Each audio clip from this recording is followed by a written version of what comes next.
que é importante, obviamente, o banco, mas também a gente tem que estar nos preparando para os processos. Que é um teste, tá? Duas informações super importantes para que a gente possa estarmos ligados, tá, ao que está acontecendo, sabe? Vamos lá. Quem tiver com problema de internet e tal, você sai da sala e entra novamente, porque às vezes é só realmente a conexão. Você sai e entra, volta ao normal, tá bom? Mas vamos lá. A gente teve duas situações, tá? A gente teve duas situações bem legais. Ontem, né? Ontem a gente já teve aí a licitação para a banca de Maranguape. O que significa dizer? Licitação para a banca de Maranguape, que a partir de, no máximo, mais um mês, nós teremos a edital na praça, tá? Já definido a banca de Maranguape, já definida, tá? Essa sessão aí, a gente já tem mais um mês, ou seja, sai em junho, julho, agosto, setembro, mais ou menos em setembro, a prova, tá? Prova de Maranguape, Prefeitura de Maranguape, então a gente já tem aí um caminho das pedras, já temos algo a observar. E já também, ontem eu passei o dia todinho em expediente, dando formação na Prefeitura de Pacatuba. Olha, estava dando formação para matemática, anos iniciais. Não é que eu sei, né, cara? Não é que eu ainda sei os balacubateltex dirigidum, matemática, escolas prioritárias dos anos iniciais, tá? Então, o que acontece? A gente estava lá em formação, e lógico, tá? Muitos amigos, muitos queridos dentro da prefeitura de Pacatuba, inclusive, né? A nossa secretária, que é uma pessoa também muito acessível, muito gente boa, eu tive a oportunidade de conversar com ela, e assim, acredito eu que também a gente vai ter o concurso para Pacatuba, tá? Só que esse concurso eu creio que seja ali muito mais próximo, e quando eu falo muito mais próximo, pode ser antes, pode ser depois de eleição, tá? Mas o que acontece? Ele vai deixar para estudar só quando sair o edital, porque ele é eminente, tá? Tanto Pacatuba quanto o Maranguape, tá? São editais eminentes, então já estão a sair. Eles não vão poder ser prolongados, não. Vai ter que sair, vocês já tem que estar na crista da onda, porque quando sair é tiro curto, vocês sabem, tá? Sai o edital, um mês e meio, a gente já tem a prova, então, por conta disso, a gente já precisa estar aí se preparando, começa a observar com calma, para que a gente possa ter essa condição de estar muito bem. Pacatuba, 200 horas, e Maranguape também 200 horas. Então, onde você passar, diferente de Guaiúba, por exemplo, como fora, tá? Você não vai ficar só meio expediente, vai ficar um período todo. Estamos falando de duas regiões metropolitanas muito próximas da Fortaleza, ou seja, Pacatuba também aqui um pouco depois de Maracanaú, Maranguape também um pouco depois de Maracanaú, mas duas vias retas para você chegar e para você sair. Então, isso facilita demais. Eu aviso vocês, bora para cima. Já reserva aí no seu calendário, por quê? Porque, assim, o que eu estou dando de dica? Mês de junho é um mês muito apertado para nós, professores e professoras. Então, consolida o que tu tem que consolidar no mês de junho, fecha tudo, tá? Para julho você começar aí a fazer uma preparação focada para essas duas prefeituras, que em julho a gente já vai ter de fato aí alguma coisa. Pessoal, que é específico, lembrando também que a gente tem o Banco do Estado do Ceará, e a gente também não pode ficar de fora dessa, tá? Ficar sempre muito atento ao banco para o Estado do Ceará, banco para temporários, porque próximo ano todo mundo que está na condição de temporário, que não serão mais vocês, que vocês vão estar efetivos na rede ou de Maranguape ou de Pacatuba, mas outros colegas, eles com toda certeza vão precisar estar nesse banco para serem lotados. E aí aproveite também, pessoal específico, tá? Rio Grande do Norte, favas contadas para sair o concurso para o estado do Rio Grande do Norte. Então, ficar ligado que a qualquer momento possa estar saindo esse edital do Rio Grande do Norte e vocês têm que também estar preparados, preparadas para fazer esse certame lá no Rio Grande do Norte. Por quê? Porque é uma porta aberta. A posteriori, quando abrir de volta aqui para Fortaleza, para o estado do Ceará, você retorna à sua casinha. Mas não perca essa oportunidade de se casar com o teu projeto de vida, vá ao Rio Grande do Norte. Ok? Vamos aqui. Vamos começar aqui os nossos trabalhos. Vamos aqui, de fato, para as questõezinhas que fazem parte hoje, tá? E, enfim, deixa eu ver aqui. Aqui é você, tá? Vamos lá começar os nossos trabalhos aqui para que a gente possa focar. Eu estou com uma mãozinha levantada, Mônica. Mônica, desculpa, tá? Eu olhei agora e só consegui ver agora. Alguma pergunta, Mônica? Fica à vontade, tá?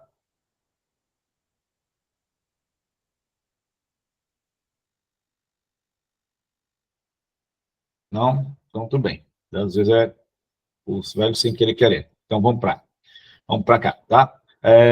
Primeira questão, a gente vai cair na primeira questão, questãozinha, tá?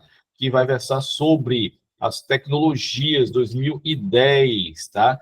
Parecer do Conselho Nacional. Opa, Conselho Nacional, tá? E o Conselho de Educação Básica, Câmara de Educação Básica, número 7 de 2010, sobre as tecnologias, analisar a sentença abaixo. Lembrando que, mesmo com esse parecer, muita água já se passou com vistas a essa primeira parte, a parte da tecnologia que ele versa aqui, tá? Quando a gente fala de tecnologia, a gente tem muita coisa a falar. Por quê? Porque quando a gente fala aqui desse acesso à tecnologia, a gente sabe que ele ainda não está totalmente consolidado. Por exemplo, nós temos um programa nacional que é o Brasil Conectado, nós temos o PDDE conectado. Então, tudo isso aqui são investimentos que o governo federal, estadual, municipais, eles fazem com vistas a tentar diminuir o abismo da conexão, da conectividade para os alunos. E, obviamente, que isso não tem, de fato, uma relação com o aprendizado, senão a acessibilidade, o acesso. Mas esse acesso ele não garante necessariamente um letramento. Não é porque eu tenho acesso aos meios digitais que eu sei utilizá-los, que eu sei trabalhá-los. Por exemplo, ontem a gente teve uma derrota extremamente complexa, feia, mas que diz respeito muito ao nosso cenário, não só o cenário político, mas ao cenário também social, a partir do momento que não fora criminalizado a fake news sendo utilizada no período eleitoral ou para fins eleitorais. Gente, isso é um absurdo. Como é que eu vou utilizar notícias falsas para manipular e induzir o pleito? Então, isso aqui mostra como a gente falar de educação conectada, de letramento digital, isso diz respeito a algo tão grande no nosso país e, ao mesmo tempo, na nossa vida social. Então, quando a gente fala aqui em conexão, em uso das tecnologias digitais, nós estamos falando das TDICs, as tecnologias digitais da informação e comunicação, essas TDICs que verbalizam, essas TDICs que materializam vários campos epistemológicos aqui da educação, como, por exemplo, a gente falar de web currículo. Cadê a internet aqui? Saiu foi a internet. Porque o web currículo, quando a gente fala de web currículo, o que a gente está falando? A gente está falando hoje de uma segmentação de um outro tipo de saber, de uma outra forma de saber, tá? Como assim? De um outro tipo de saber, outra forma de saber? Porque até então eu tinha um currículo que ele é um currículo lento, lento no sentido da transposição didático-pedagógica. Vamos para cá. Olha, outro termo aqui bem legal que a gente está utilizando, que a gente é muito cobrado em provas, aquilo que a gente vai chamar de transposição didático-pedagógica. Por quê, Bruno? Porque eu tenho o saber sabido, o saber a saber e o saber ensinado. São 3 casinhas, tá? Que dialogam entre si, mas que muitas vezes eles geram adaptações. O saber sabido é exatamente o saber, que ele é constituído por instituições próprias. Eu tenho aqui as instituições de pesquisa, eu tenho aqui as universidades e eu tenho aqui os movimentos sociais,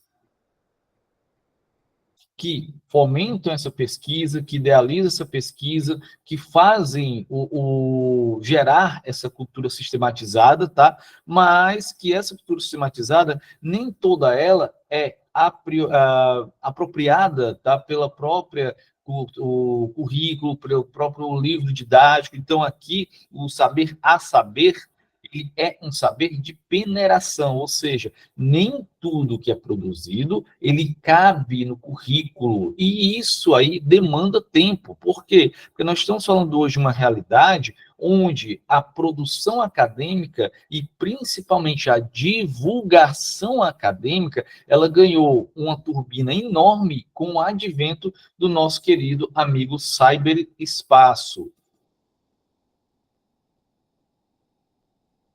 Então, isso aqui são termos, isso aqui são conceitos que estão na crista da onda para a gente pensar. O uso das tecnologias digitais da informação e comunicação, a própria infoeducação, em uma luz muito mais ampla do que apenas a ferramentalização, ou seja, eu dar curso para o meu aluno para ele saber como utilizar o Word, o Excel, ou seja, as plataformas de Office, mas também para que eu possa entender como eu vou navegar, o que eu posso ou devo acessar e aquilo que de fato eu tenho como verdade dentro dessa grande rede. Então, aqui esse saber sabido, ele dialoga com esse saber a saber, ou seja, que a construção desse currículo, que hoje ele é amplo, ele é diverso, ele vai se movimentando em larga escala, até chegar de fato ao saber ensinado, ou seja, a sala de aula, e que essa sala de aula, ela dialoga com a identidade do professor. Então, obviamente, esse professor,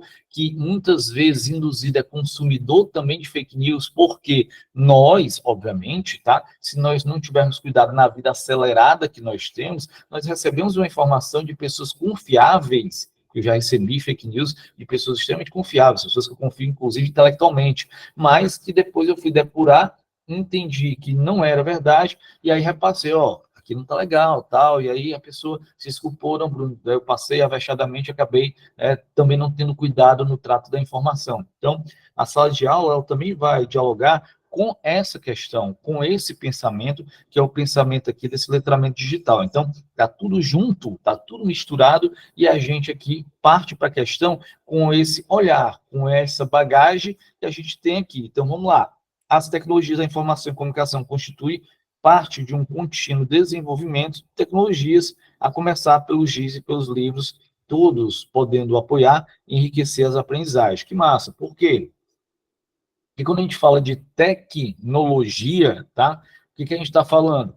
Desculpa. O que a gente está falando? Tecnologia. Logia, estudo, técnica da técnica, ou seja, tá?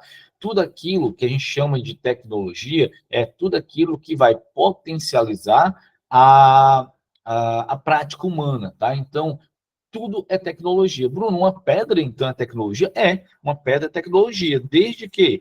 Porque ela passa a potencializar a existência humana lá atrás. Eu não estou falando que hoje essa pedra ela é tecnologia, mas em algum momento, quando a gente rasgava a carne de um animal com as mãos, com o dente, e a gente passa agora a utilizar uma pedra pontiaguda para assim fazer, essa pedra é tecnologia. Então, perceba como nós temos aí um processo de tecnologia, aprimoramento da ação humana, tá? Então, o GIS, tá? Que a gente pouco usa, tá? Lembrando que pouco usa. Eu não sei se alguém aqui tem conhecimento de salas de aula no sul-sudeste do país, mas se utiliza ainda muito o GIS. Não se utiliza o pincel. Por quê, Bruno? Porque, por exemplo, um dia como esse, chuvoso, a umidade, ela fica na plataforma ali, né?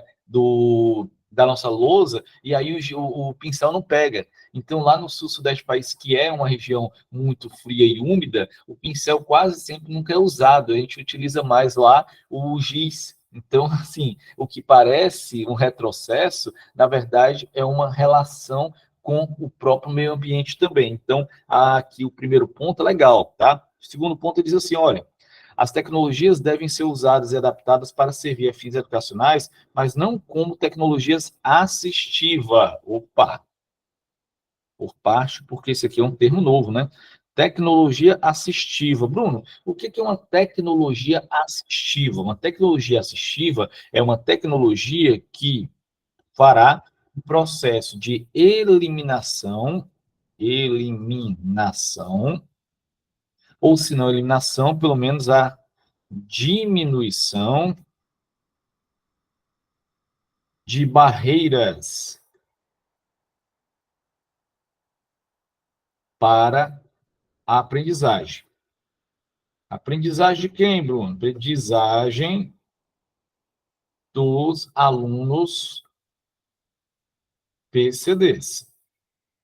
Então, quando eu tenho tecnologia assistiva, essa tecnologia assistiva é uma tecnologia que nos permite, por exemplo, eu ter uma adaptação com vistas não só ao processo físico, ou seja, ao hardware, mas também eu tendo softwares que vão fazer, o que vão acessar, o que vão auxiliar a diminuição ou eliminação de barreiras para o acesso desse sujeito, desse estudante PCD, aos caminhos, aos currículos, aos saberes que a gente possa ofertar a ele. Então, a 2 ele está dizendo, olha, as tecnologias têm que ser vistas como fins educativos, mas não precisa ser assistida. Ou seja, a 2, o segundo ponto, ele é equivocado. Então, o conhecimento científico das novas tecnologias constitui cada vez menos condições para que as pessoas saibam se posicionar à frente de processos e inovações que as afetam.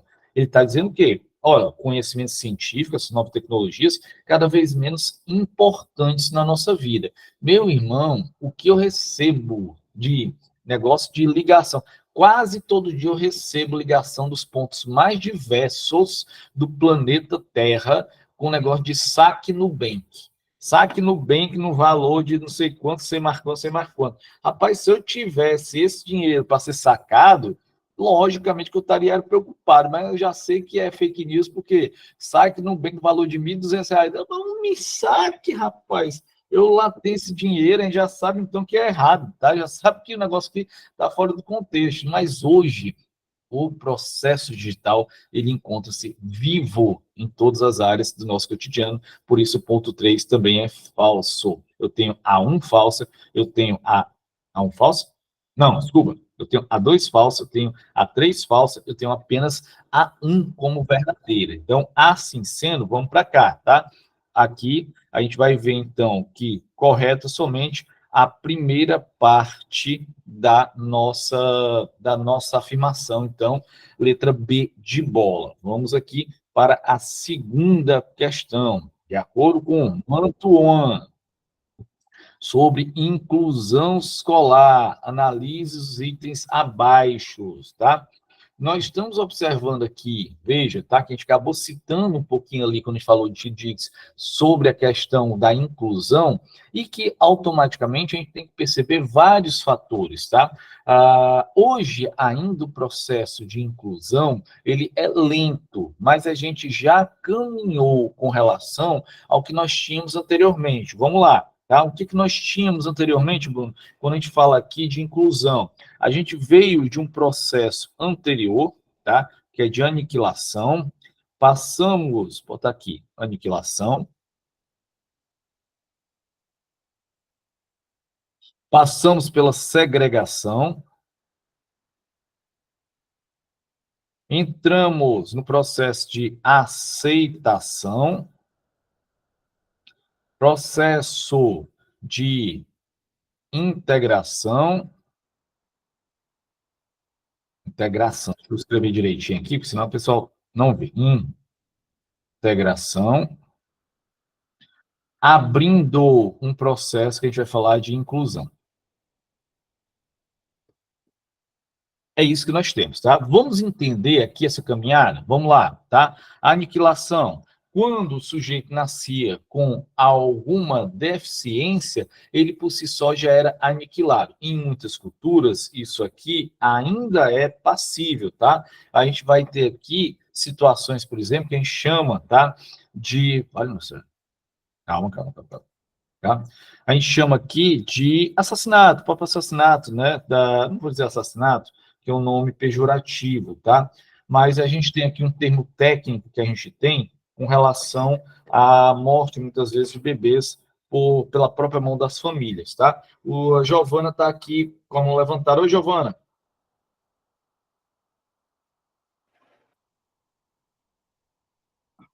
Giovana, não?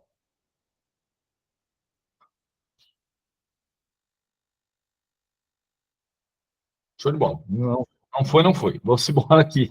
Às vezes a galera, você querer apertar aí a mãozinha para cima, a gente acaba, né, achando que está com dúvidas. Então vamos para cá. Então, essa aniquilação inicial, o que a gente vai ter? A gente vai ter que esses sujeitos nasciam PCDs, TGDs, tá?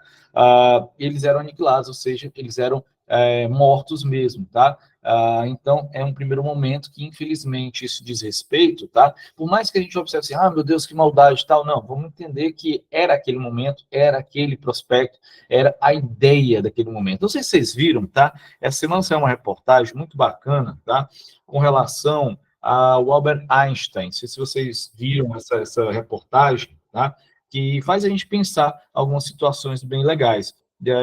nos escritos do Albert Einstein, dos diários dele, que é trabalhado, tá, vamos dizer assim, com relação a peculiaridades de memória, ele tem lá um relato, onde ele veio aqui para o Brasil, todo mundo sabe, né, para minha cidade natal, Sobral, né, e aí foi lá onde ele foi concretizado toda a questão da relatividade. Tá, beleza, deixa para lá, que isso é uma grande banana. Vamos lá. O fato aqui é ele narrar nos seus escritos, por exemplo, tá, questões preconceituosas, chamando um dos maiores nomes, por exemplo, da ciência brasileira no século XX e XIX, como macaco, tá? Isso é uma peculiaridade, isso aí é algo interessante de saber. Por quê? Porque é um sujeito do seu tempo, tá? Ele era brilhante, era um matemático, um físico, um experimentalista, fantástico, mas isso não tira o processo dele ser, antes de mais nada, humano no sentido de ser a sua mente trabalhada plasticamente, tá? Com relação a isso. Ninguém vai tirar, por exemplo, as obras de Monteiro Lobato, tá? Da vitrine, sabendo que Monteiro Lobato, por exemplo, era uma pessoa extremamente preconceituosa ao nosso olhar, mas na verdade era a natureza daquela época, tá? E o Monteiro Lobato participou de sessões, participou de congressos nacionais de eugenia. O que é eugenia? Limpeza étnico-racial. Então, assim, né, isso faz parte de a gente entender. Então, quando a gente olha aqui, que em um dado momento as pessoas, PCDs, elas eram aniquiladas, elas eram assassinadas, só um instantinho, gente. Desculpa, deu tempo de eu fechar aqui o microfone, desculpa. Tá? Elas eram aniquiladas, beleza. Depois elas passaram a não mais ser aniquiladas, tá? Mas de toda maneira elas eram segregadas, ou seja, apartadas da sociedade e enclausuradas em um dado canto. Com o passar do tempo, elas foram pelo menos aceitas, ou seja, entendido da convivência social, tá? Mas não necessariamente entendido.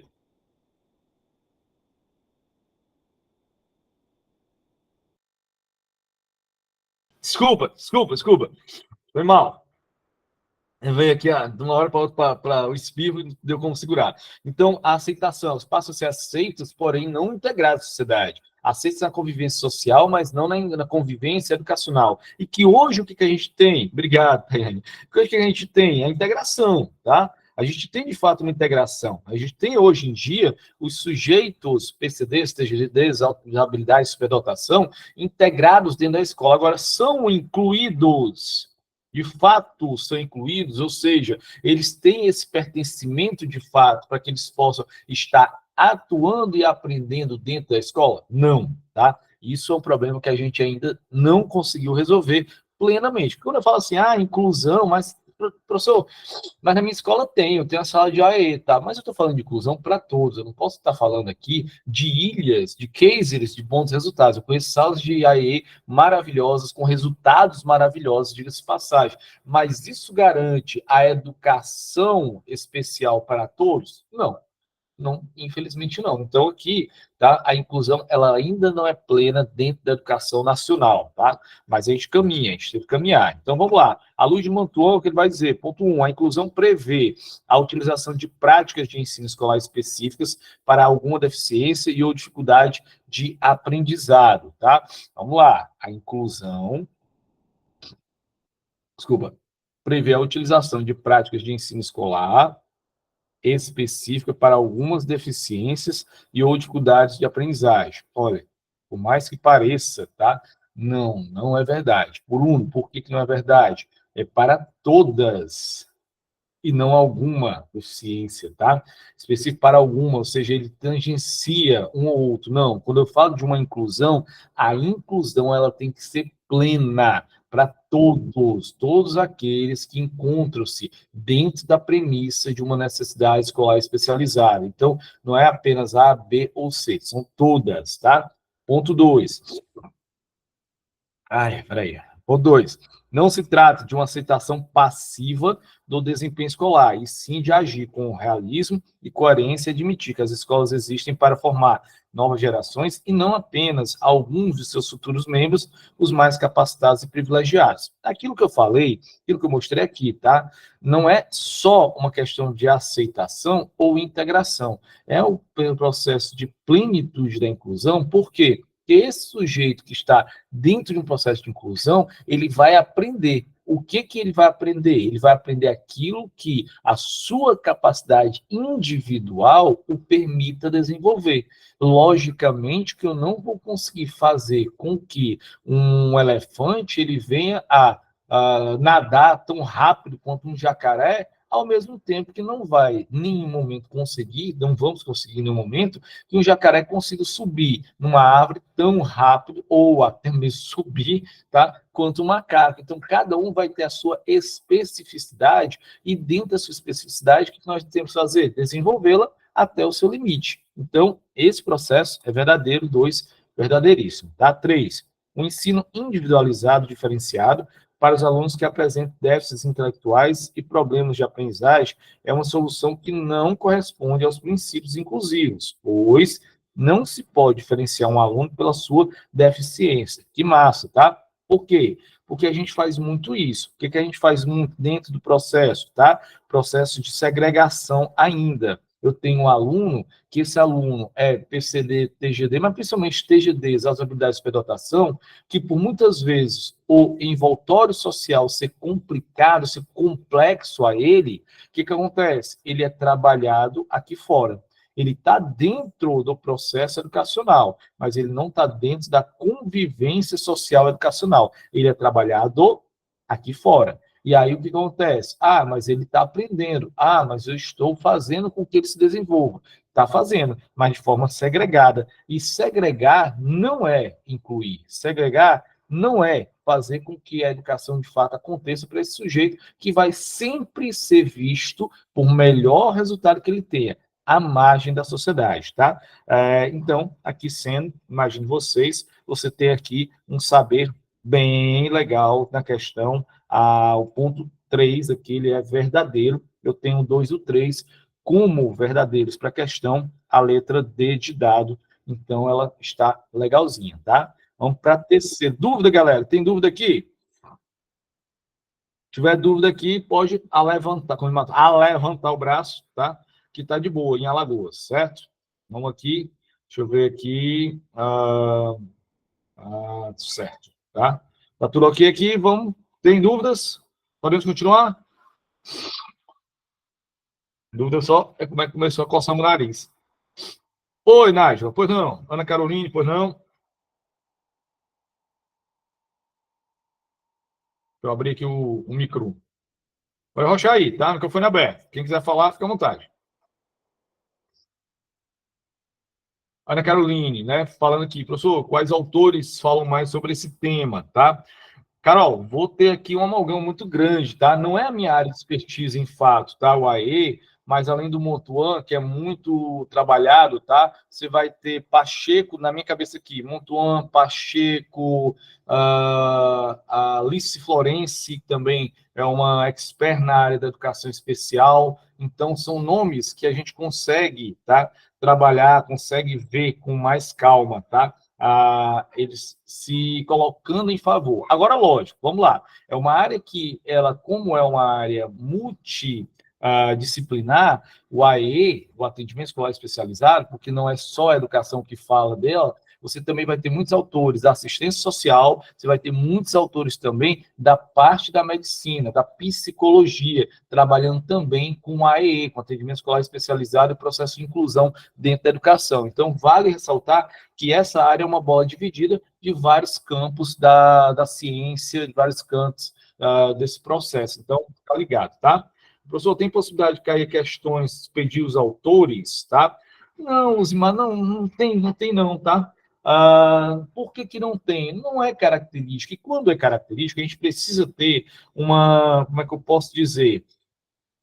A gente precisa ter uma maturidade com relação a questões muito legais. Que, por exemplo, veja só, de acordo com... Aqui em cima. De acordo com o Mantuan, beleza, tá? Eu nunca vi o Mantuan na vida, tá? Não sei se ele é azul, amarelo, vermelho com bolinha lilás, cinza, prata ou tracejado. Mas se eu tenho leitura sobre a educação especial, obviamente que, independente do autor, eu vou saber. O saber discernir, o saber entender o que aqui é lógico, ético, é prático com relação à educação especial, independente do autor. Então, muitas vezes eu tenho um autor citado, mas se eu tenho base conceitual sobre o tema, independente do autor, ele nunca, por exemplo, eu não vou ter nenhum autor aqui que fale de educação especial e que venha defender, por exemplo, a exclusão.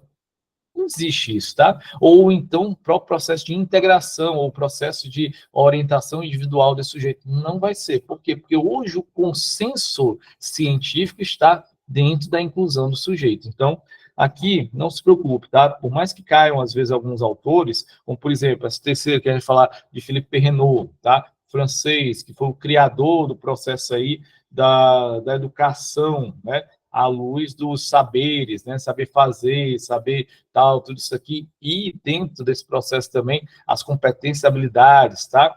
Então, tudo isso aqui, mas se eu tenho um processo maior, se eu tenho uma leitura maior, fica livre dos teóricos, tá? Não esquentaria, não faria, tá? Vocês fazer esse trabalho, né? A Maria Tereza Montuan. Muito bem, obrigado, tá? Montuan, que é, né, referência. Mas vamos lá, a banca cita o autor, mas só para contextualizar a questão, independente do conhecimento do autor, isso, Vlad, muitas vezes é isso, tá? Lógico, eu tenho bancas, vou precisar um termo aqui, tem bancas sacanas? Tem banca sacana, por exemplo, tá? O próprio ímpar, na nossa prova lá de efetivo de Fortaleza, foi extremamente complicada, porque ela citou autores de pouco conhecimento no âmbito nacional, autores que são locais, tá? E aí, que não são nem autores, vamos dizer, são mais pesquisadores, e aí fez disso um saber geral, para que você saiba interior e capital sobre aquilo aí. Calma, não é bem assim. Foi uma prova do ímpar. Se você pegar todas as provas que sucederam depois da prova de efetivo em diante, você já vê que a característica do ímpar está totalmente diferente, tá? A mesma coisa você vai ter em outras bancas, como o CETRED, como o Consulpan, como a UPA, que são as principais, né? UPA, Universidade Patativa da Saré, que tem também ganho bastante licitações aí no interior do estado, tá? Só para citar essas condicionantes. Então, para cá, para o Felipe Perrenot, marque C para a certa e E para a errada, e após assinale, logicamente, a sequência correta, tá certo? Vamos para cá. O Perrenot, como eu falei para vocês, tá? O Perrenot, ele vai ter aqui o trabalho das competências e habilidades, mas que vai estar, antes de mais nada, focado aqui numa educação mediadora, uma educação que faça o prospecto daquilo que a gente já conhece como os pilares da educação. Aprender a ser, a fazer, aprender a aprender a conviver. Então, os pilares da educação moderna, eles versam com relação não mais hoje a apenas uma situação, que é a situação do cognitivo, ou seja, do acúmulo dos conhecimentos, mas um processo holístico do sujeito, ou seja, a omnilateralidade, que é, na verdade, um conceito da ontologia marxista. E aí você tem aqui um olhar para o sujeito à luz, não só do arcabouço dos seus conhecimentos, mas do arcabouço também dos seus processos físicos, arcabouço também dos seus processos culturais, sociais, e, por que não dizer, afetivos, que é a base do que a gente tem na Base Nacional Comum Curricular, que é o alicerce dessa base comum cultural, tá? Afetivo, base comum cultural, não, Base Nacional Comum, Base Nacional Comum Curricular. Então, aqui eu tenho esse alicerce, vamos dizer assim, esse gabarito, tá? E a partir deles a gente constrói, através desse olhar das competências e das habilidades, um processo de aprender a aprender, primeiramente, ou seja, a ideia do aprender no sentido de que você pode não saber sobre tal matéria, mas você consegue pesquisar, entender, dialogar. Então, aprender a aprender, ou seja, dar ao sujeito a autonomia do aprendizado. Aprender a aprender, mas aprender também, não só o cognitivo, aprender também as habilidades, ou seja, aprender a fazer. E não adianta eu aprender a aprender e aprender a fazer se eu não aprender a ser quem eu sou, ou seja, o prospecto de identidade. E a minha identidade, ela só consegue existir se eu aceitar uma identidade diferente, a alteridade. Por isso, eu aprender a conviver também com as diferenças, tá? Então, eu tenho um arcabouço que a gente vai aqui para a questão. Marque verdadeiro, marque falso, é isso que eu quero. Para organizar e dirigir situações de aprendizagem, é indispensável que o professor domine os saberes, que esteja mais de uma lição à frente dos alunos e que seja capaz de encontrar o essencial sob múltiplas aparências em contextos variados. Vamos lá. O Penrenaud, e não só o Penrenaud, mas outros tantos, ele diz o quê? Professor, e professor ele precisa saber.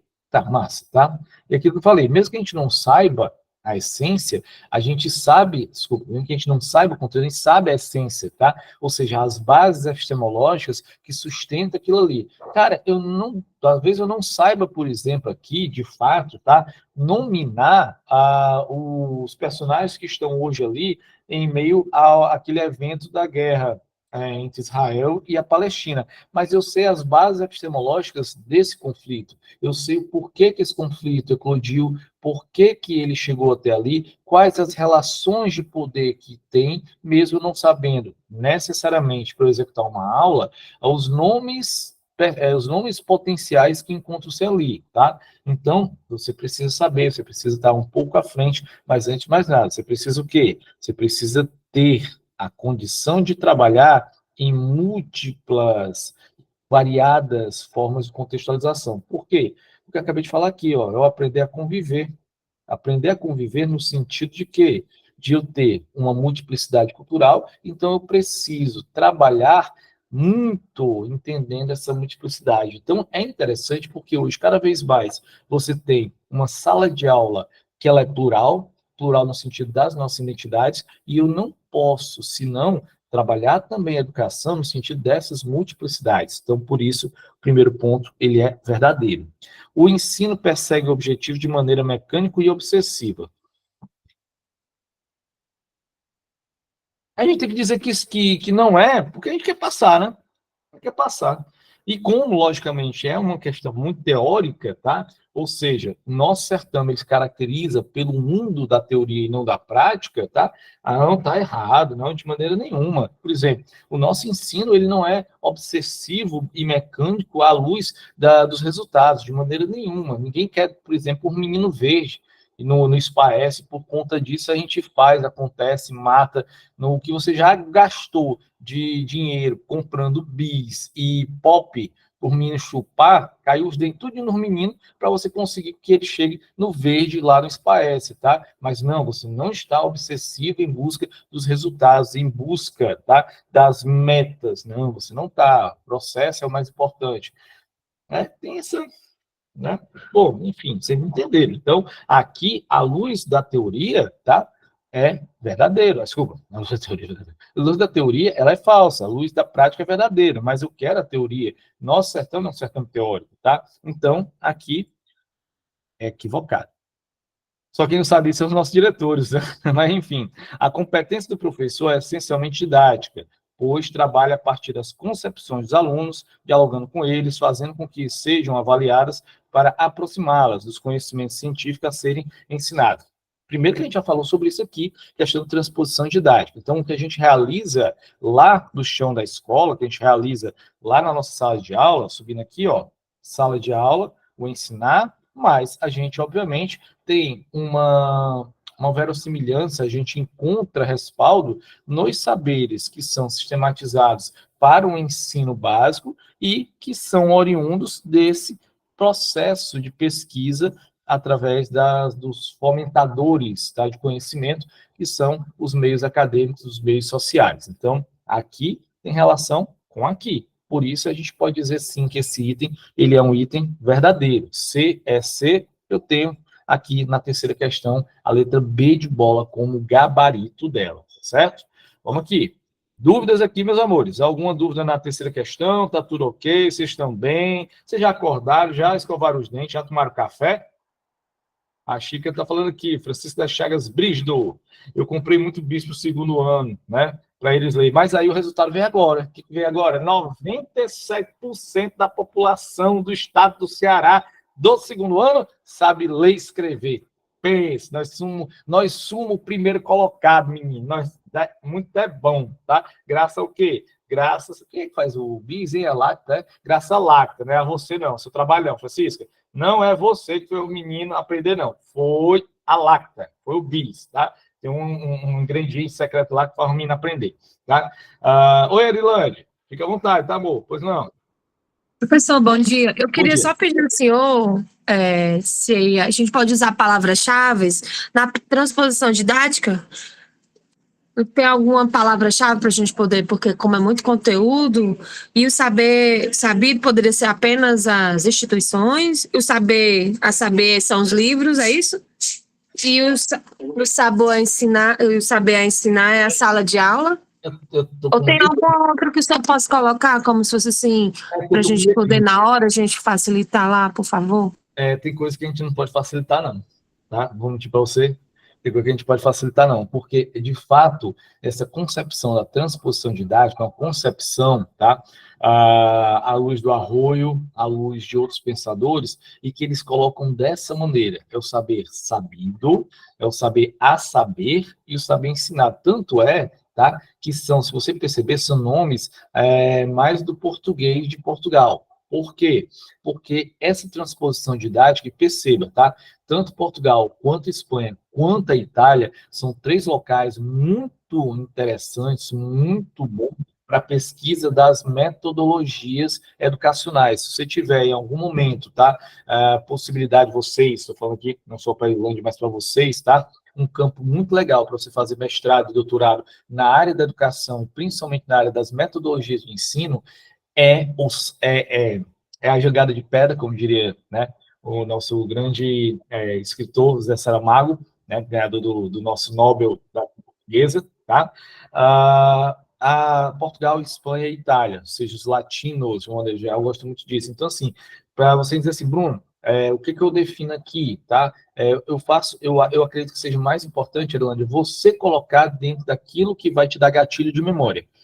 Não adianta eu te dizer, por quê? Porque a questão vai te pedir isso, tá? Eu quero que você entenda o que é o saber sabido. Saber sabido é aquilo, ou é a composição dos conjuntos de saberes estruturados pela academia, pelas pesquisas, pelos movimentos sociais. Então, esses que são fomentadores de cultura estruturada, eles têm um saber sabido, que vai ser transposto para um local menor, entre aspas, menor, tá? Mas mais próximo, que vai ser o currículo estruturado escolar e os livros didáticos que se apropriam desse currículo estruturado, para chegar à nossa sala de aula, que é o saber a ensinar. Eu saber a ensinar, tá? Que é, de fato, aquilo que nós fazemos e que também dialoga com realidade social, também dialoga com identidade do professor. Então, assim, tentem vocês, obviamente, à luz de vocês, trabalhar com os gatilhos de memória que vocês possam estar atrelando. Eu não posso fazer isso, por quê? Porque é uma estruturazinha. Aí é uma estruturazinha que eu preciso dar para vocês, tá? Se eu diminuir, pode ser que caia numa questão ou de outra maneira, e aí eu vou estar induzindo vocês ao erro, ao equívoco, tá? Então, a Vlad está perguntando, saber saber é todo conhecimento socialmente e cientificamente constituído? Pode ser, Vlad, tá? Não é o todo, não, tá? Por quê? Porque saber sabido, ele tem uma barreira, uma cláusula, tá? Assim, ele não chega totalmente. Então, é o saber estruturado, cientificamente. Mas eu tenho instituições que são gabaritadas, que são certificadas para a construção desses conceitos, tá? Por exemplo, dificilmente você vai ter um conceito utilizado. Vou dar um exemplo aqui, que eu acho que alguns lembram, tá? Que foi um momento de discussão muito amplo. No Enem, uns 2, 4 anos atrás, se não me engano, caiu uma questão que ela falava sobre dialetos da comunidade LGBTQIAP+. E foi um Deus nos acuda essa questão, por quê?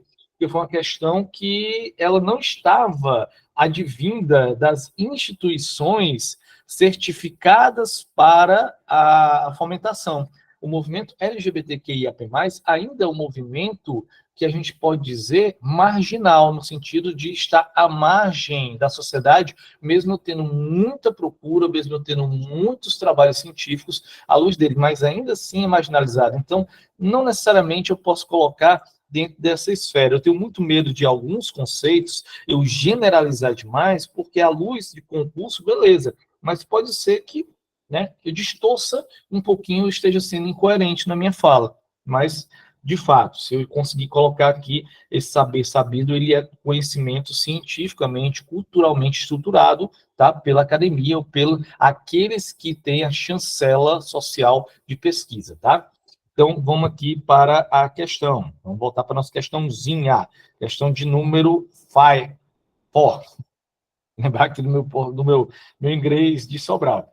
De acordo com uma perspectiva progressista da educação, se faz necessário aprofundar, avançar na concepção de avaliação do processo de ensino-aprendizagem a partir de um feixe de categorias que, entre outras, o caracteriza como por partes. Vamos lá, tá? Primeira coisa que a gente precisa sacar é isso aqui.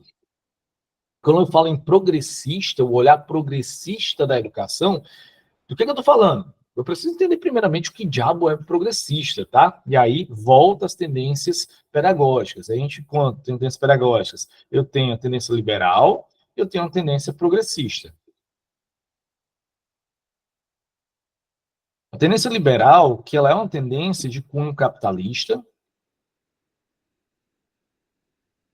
e a progressista, que ela é de cunho socialista, comunista, anarquista, enfim, tá? Eu vou colocar hoje, tirar até esses nomes aqui, porque esses nomes aqui, hoje talvez percam um pouco a sua essência. Eu vou botar aqui anticapitalista, tá? Anticapitalista. Dentro de um pensamento liberal, que o próprio nome ele induz a pensar que o liberal ele está dizendo de uma liberdade, sendo que, na verdade, o liberalismo ele é um liberalismo econômico, mas ele não é um liberalismo social. Então, o liberalismo, ao contrário do que a gente possa ser induzido pelo próprio nome, ele é uma temática, uma perspectiva, uma epistemologia conservadora.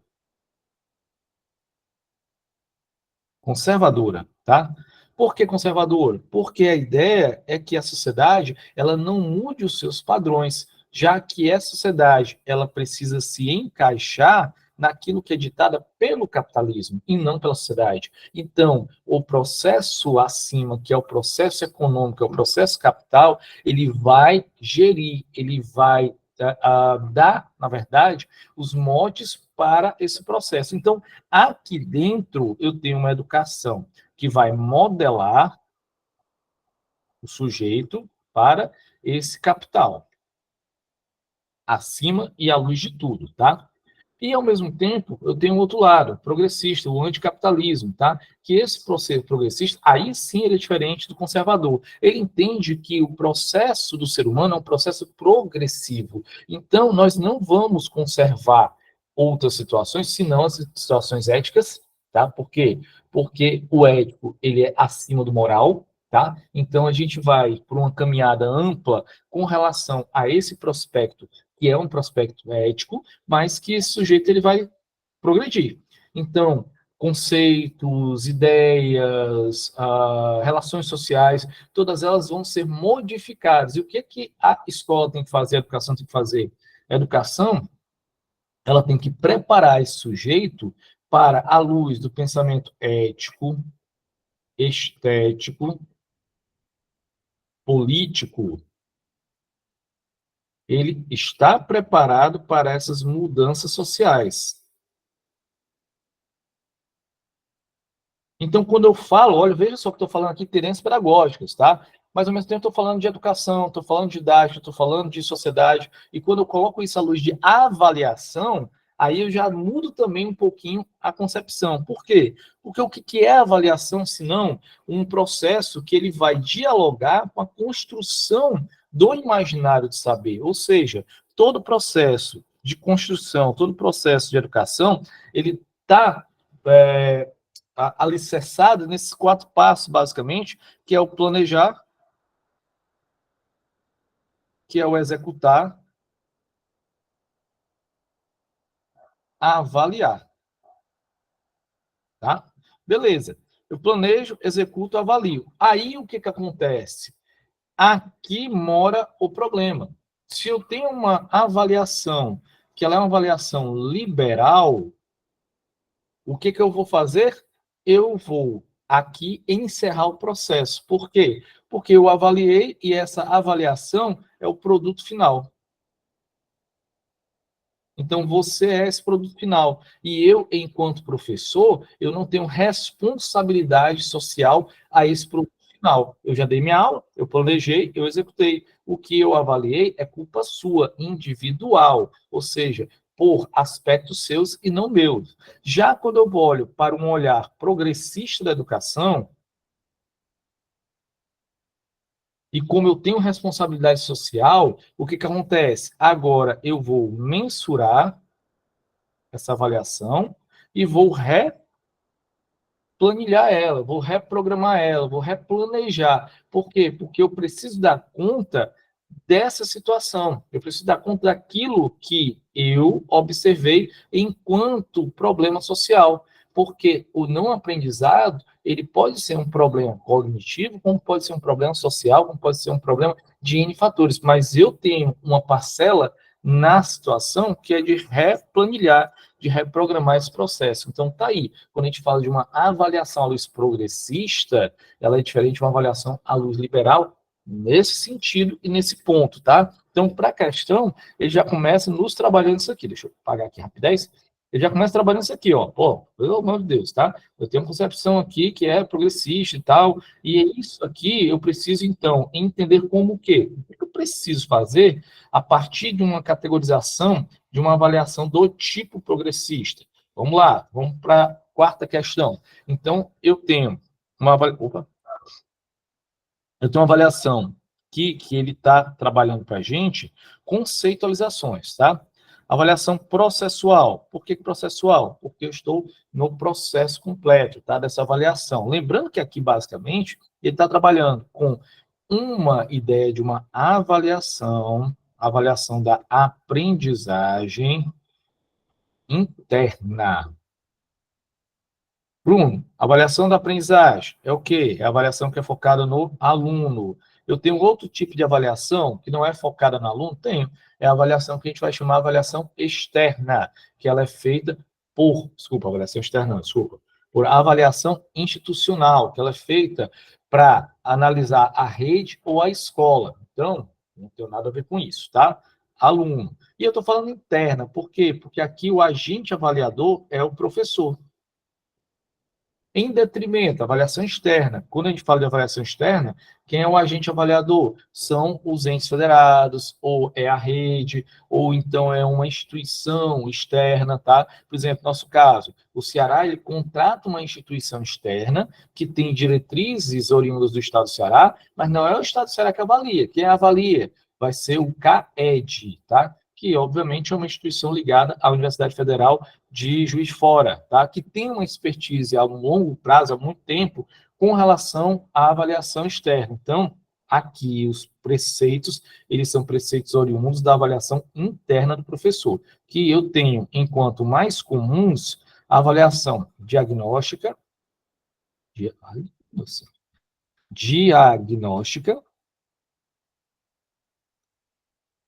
eu tenho avaliação processual, e eu tenho avaliação classificatória.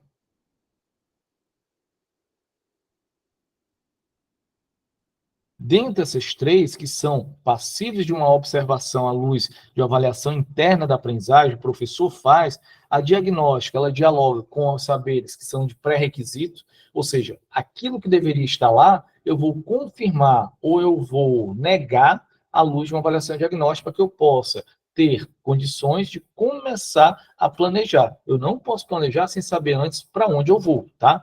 Processual. Durante todo o processo, eu acompanho o rendimento desse aluno, os seus ganhos, as suas percas, estou ali lado a lado para poder atravessar junto com ele essas dificuldades, esse processo, tá? E a classificatória, que ela faz parte também, porque em algum momento a gente precisa conceituar esse aluno. Então, precisa, à luz dessa conceitualização, dizer se é bom, se é ruim, se é mais ou menos, tá? Então, aqui eu tenho, de fato, alguma situação. Beleza, então vamos lá. Processual, entra num olhar avaliativo? Entra sim, tá? Diagnóstico, entra no olhar avaliativo? Entra sim. Participativo, ou seja, é coletivo, entra em um olhar progressista da avaliação? Sim. Qualitativo, entra em um olhar também progressista da educação? Sim, porque eu saio do olhar classificatório, que é quantitativo, e eu entro para um olhar qualitativo. Por exemplo, é muito comum você, professor, professora, ser cobrado por isso, tá? Principalmente quem é professor do pedagógico, vamos dizer assim, tá?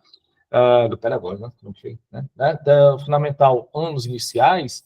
Por quê? Porque você dá quase todas as matérias, né? Então, assim, PRA, PRB, PR1, PR2, P1, P2, independente de como seja chamado, tá? Mas você está com aluno em maior número. E aí, às vezes, aquele aluno está com notas muito baixas e você é perguntado sobre aquilo pelo diretor, pela coordenação ou pelo supervisor escolar. E aí chega lá e você vai qualificar. Assim, olha, mas esse aluno aqui é um aluno que está em processo, tá, de laudo. Esse aluno aqui é um aluno que passou esse mês todinho doente, aqui os atestados dele. Esse aluno aqui é um aluno que tem condições sociais precárias. Então, você vai qualificar aqueles dados que, de suma, são números. E aí, como já diria, tá, um velho ministro da economia, tá? Se eu não me engano, o Jarbas Passarinho, que ele falou uma vez que os números dizem tudo, inclusive nada, tá? Então, assim, número é número. Se eu não qualificar esse número, será só o número e acabou. E aí é uma visão liberal. Quando a gente qualifica esse número e vai orientar a condução desse número, aquilo que é tirado, eu passo para uma visão progressista. E aí, 5, inclusive, obviamente, que é o olhar sempre de toda a educação. Então, por isso, todas são verdadeiras, tá? Eu tenho aqui, enquanto gabarito, a letra E de elefante. Vamos para a quinta questão. Meus amores, em algum momento houve aqui dúvida com relação a essa questão?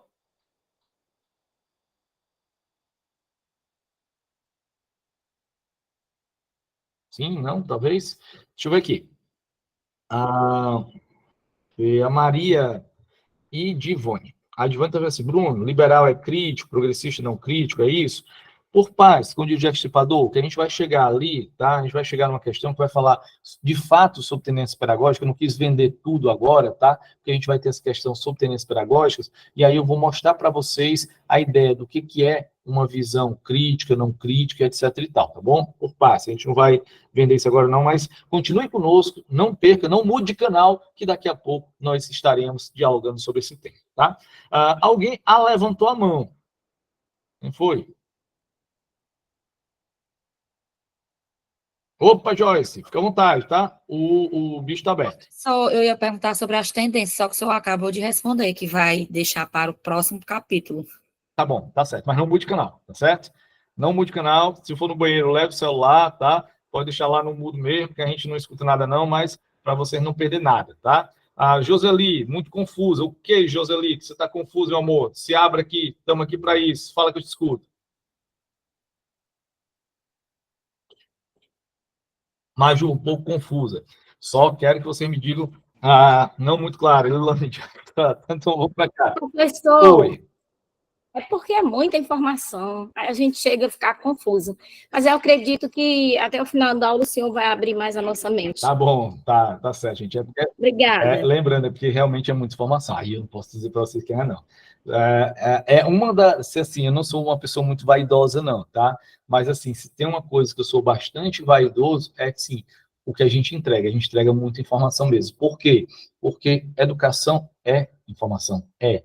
E aí, estatisticamente falando, em termos de concurso que tem o maior amalgama de conhecimento, tá? E tudo mais, tirando o de juiz do Supremo Tribunal Federal, é o nosso, de professor.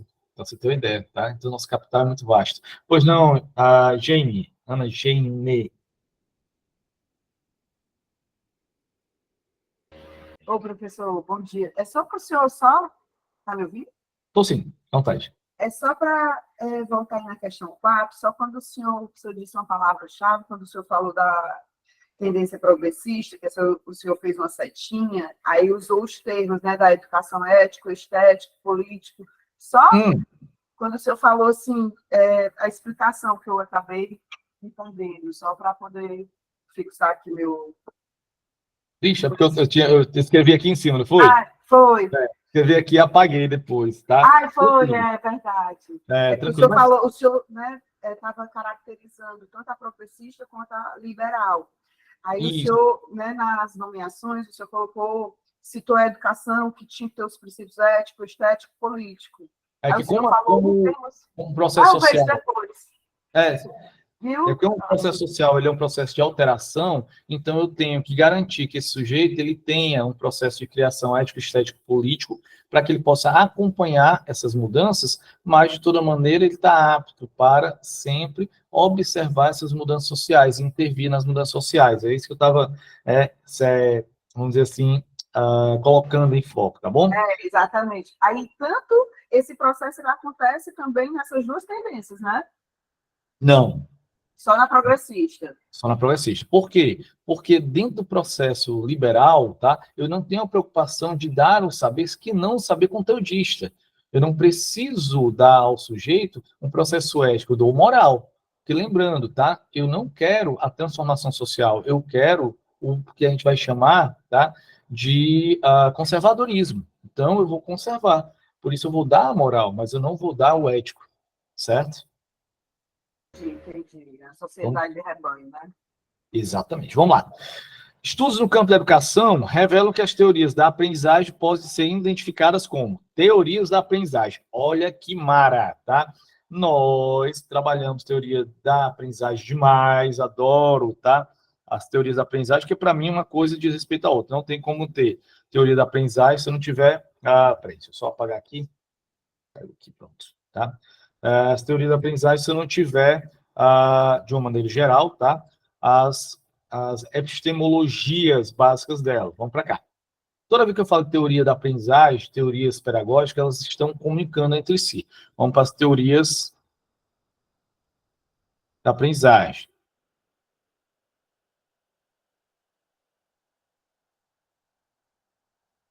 Bem por cima, tá, gente? Para a gente não repetir, o pessoal que está aqui já há muito tempo com a gente, então acaba sendo repetitivo, mas eu preciso também citar para a galera que chegou só na reta final. Então, teorias da aprendizagem, quais são as principais que eu tenho? Teorias da aprendizagem, de uma maneira geral, o que é que eu tenho aqui?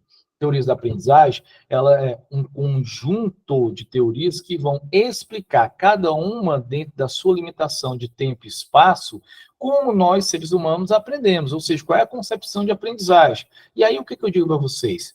Essas teorias de aprendizagem, elas vão balizar as tendências pedagógicas. Por que eu digo isso? Porque, como professor, como professora que nós somos, tá? Ninguém vai ao trabalho, ninguém vai executar uma aula se você antes não planejar. E se você vai planejar, antes de tudo você tem uma concepção, mesmo que velada, mesmo que sua, mesmo que dentro de ti, tá? Como o aluno aprende.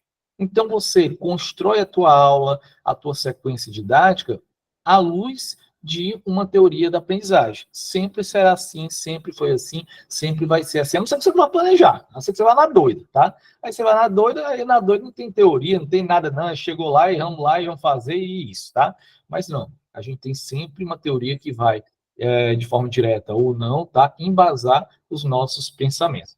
Teoria da aprendizagem aqui, a gente tem a inatista como primeira. O inatismo, ele vai dizer que o saber, ele vem de dentro do sujeito para fora, ou seja, do sujeito para o meio social. Meio social, uma ruma de gente, né?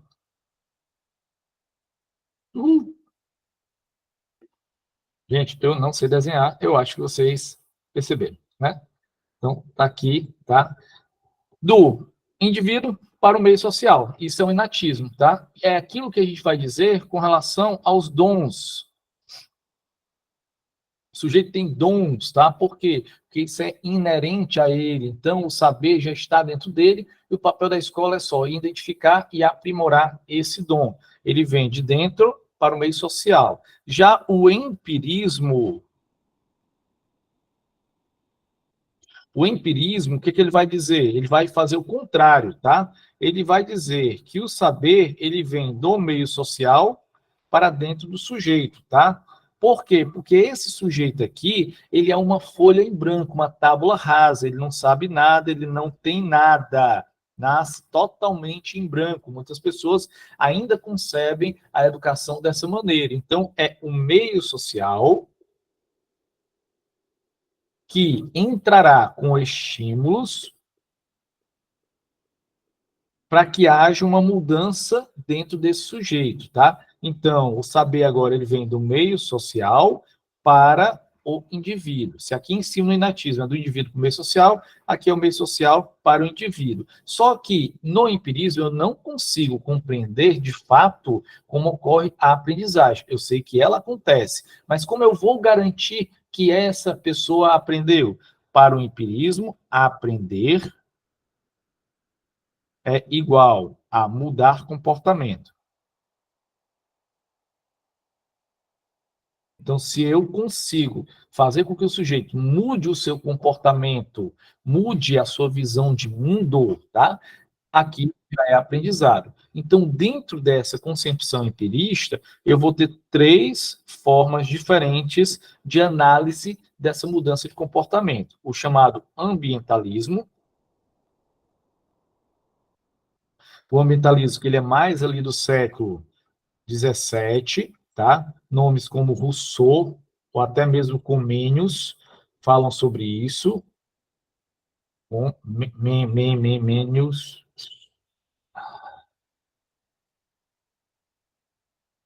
falam sobre isso, tá? Eu vou ter aqui, depois do ambientalismo, eu vou ter o comportamentalismo. Já no século XIX, nomes como, por exemplo, nosso amigo Watson, vou ter o Pavlov, vou ter o Skinner. Espera aí. Calma que vai sair. Pronto. Então, o Skinner. Beleza. E eu vou ter aqui embaixo ambientalismo, comportamentalismo e o chamado comportamentalismo radical, também conhecido como behaviorismo. Que aí é uma ideia também do século XIX, com orientação do nosso amigo Skinner.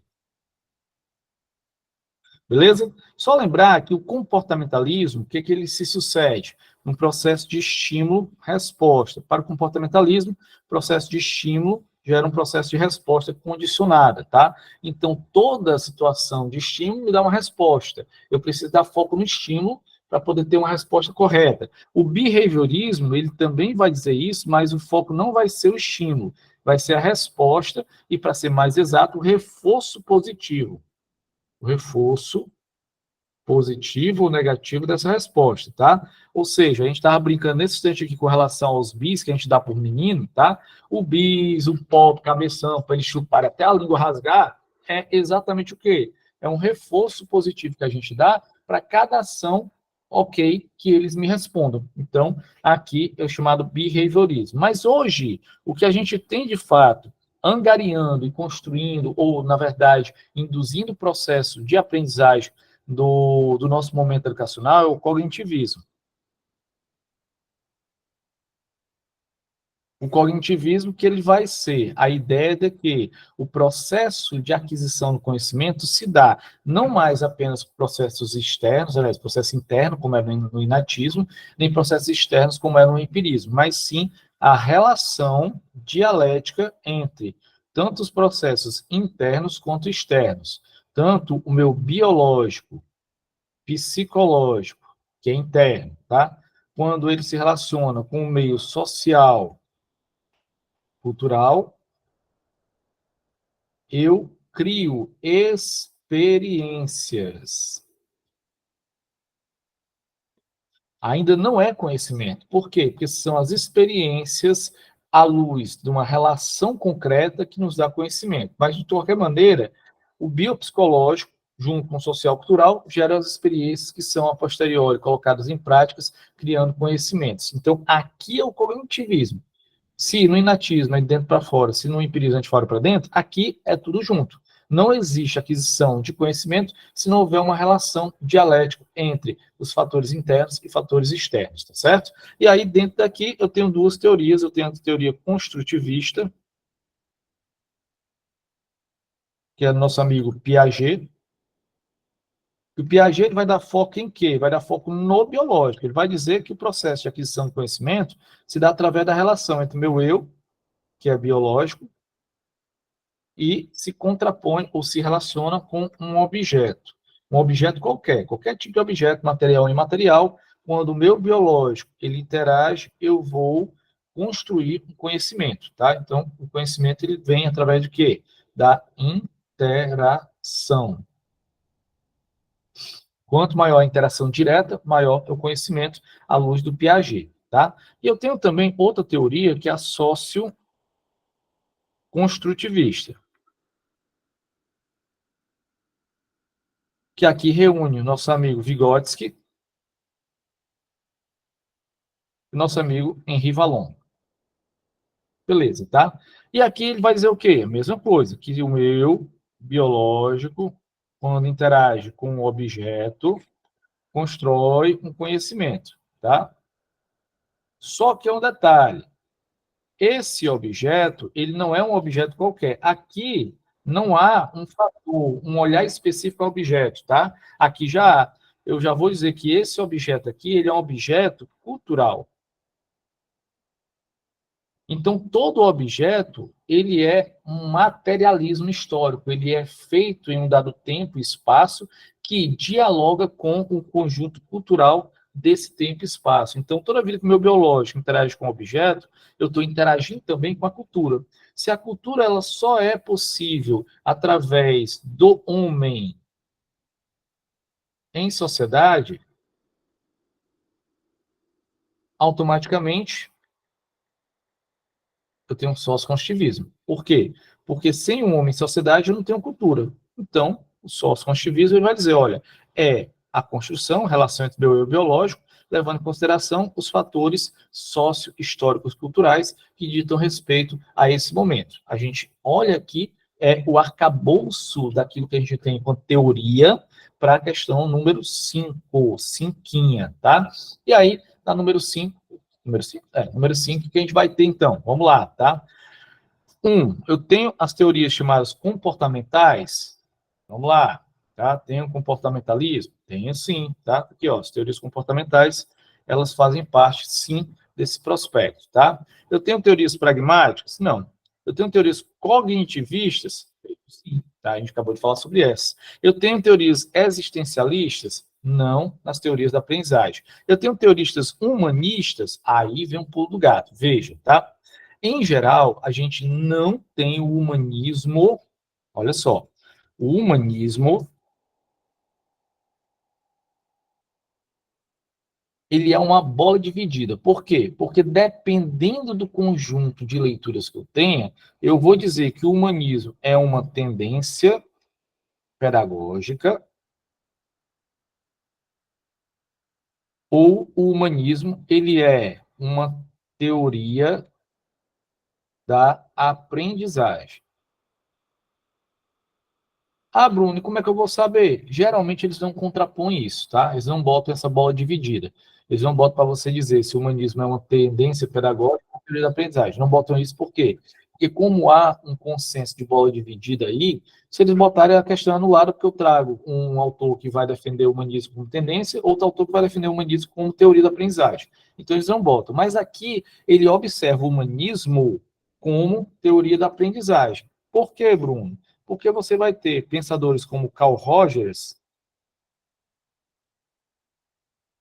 que vai dizer que o processo de aquisição ele se dá também com um olhar humanista, ou seja, um olhar de desmassificação do sujeito. Então, o humanismo ele entra também como tendência, desculpa, tá? Com teorias da aprendizagem, e aí, saiu aqui. E aí, a gente também pode olhá-lo como verdadeiro, ficando A1, A3 e A5 como gabarito, 1, 3 e 5, letra C de casa. Tranquilo? Beleza, gente?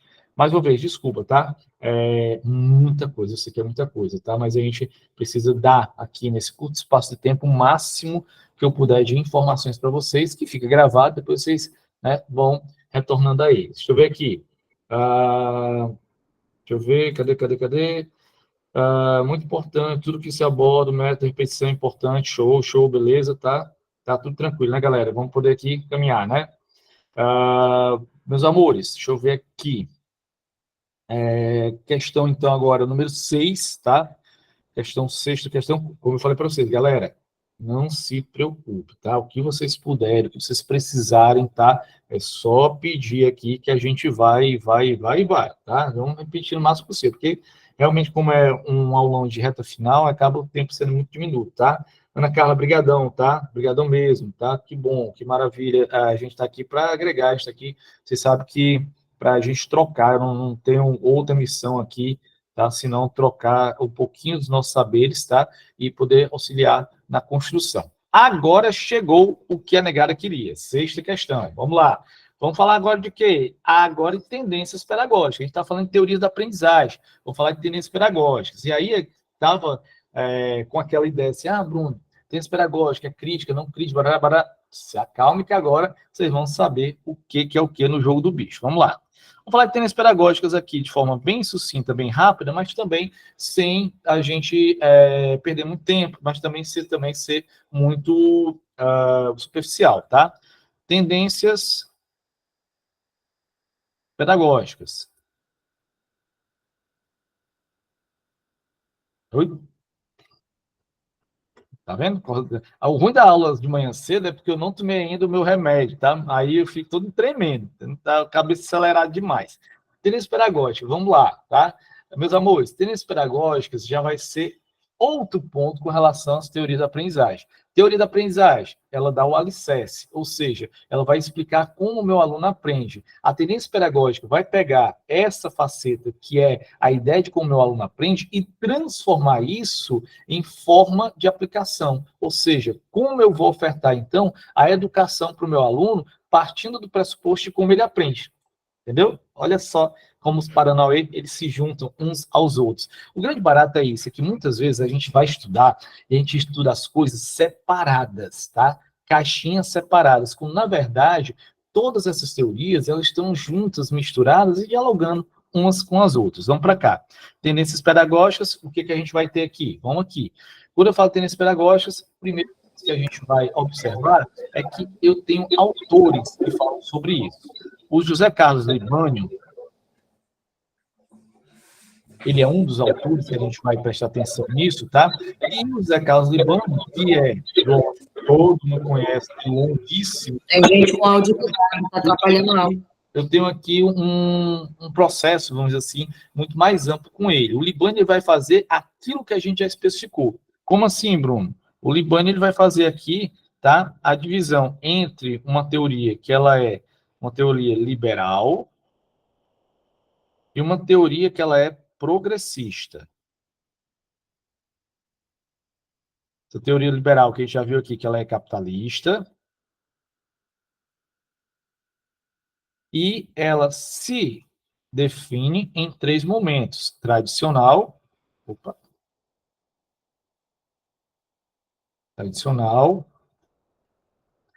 renovada,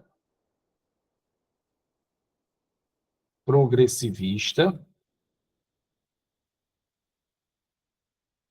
e tecnicista. Independente do que você faça, essas 3 teorias aqui, elas sempre vão ter o mesmo foco, tá? É o foco sempre em moldar o sujeito para as intenções sociais, para as necessidades do capital. Sempre, mesmo que eu mude um método, que eu saia do método tradicional, com foco no professor, que eu vá para um método que agora o professor é mediador, como é o renovado, mas sempre eu vou ter essa toada, tá? Então, aqui, renovada progressivista. E eu tenho uma tecnicista que vai observar uma educação com vistas ao fator técnico, ou seja, a dar ao sujeito as competências e habilidades para o mundo do trabalho, e especificamente, tá? Na progressista, que a gente já falou aqui que ela é anticapitalista, ou seja, socialista, comunista, anarquista. Eu tenho isso aqui, que é a tendência progressista, tá? A tendência progressista também vai ter 3 teorias dentro dela. A libertadora, Paulo Freire, né? A libertária e a histórico-crítica dos conteúdos. Beleza? Então, aqui o Libânio ele define as tendências pedagógicas dessa maneira, tá? Aqui embaixo você vai ter uma outra possibilidade. Eu vou ter agora não mais o Libânio, tá? Eu vou ter aqui o Saviani. Saviani tá trabalhando com isso. Lembrando uma coisa, o Saviani, tá? Quem veio primeiro, ovo ou a galinha? O Saviani. Saviani veio primeiro, Saviani ele vai ser o orientador do Libânio, tá? Então, no mesmo pé de igualdade aqui hoje, Saviani e Libânio, só que Saviani veio primeiro, depois o Zé Carlos Libânio, tá? O Saviani, ele vai ter um outro olhar. Ele vai chamar aqui, tá? De perspectivas agora, ele vai chamar de perspectivas tradicional ou não críticas. Olha aí, ó, tá vendo? Vou ter as que ele vai chamar de críticas, dividindo elas em 2. Críticas reprodutivas e críticas transformadoras.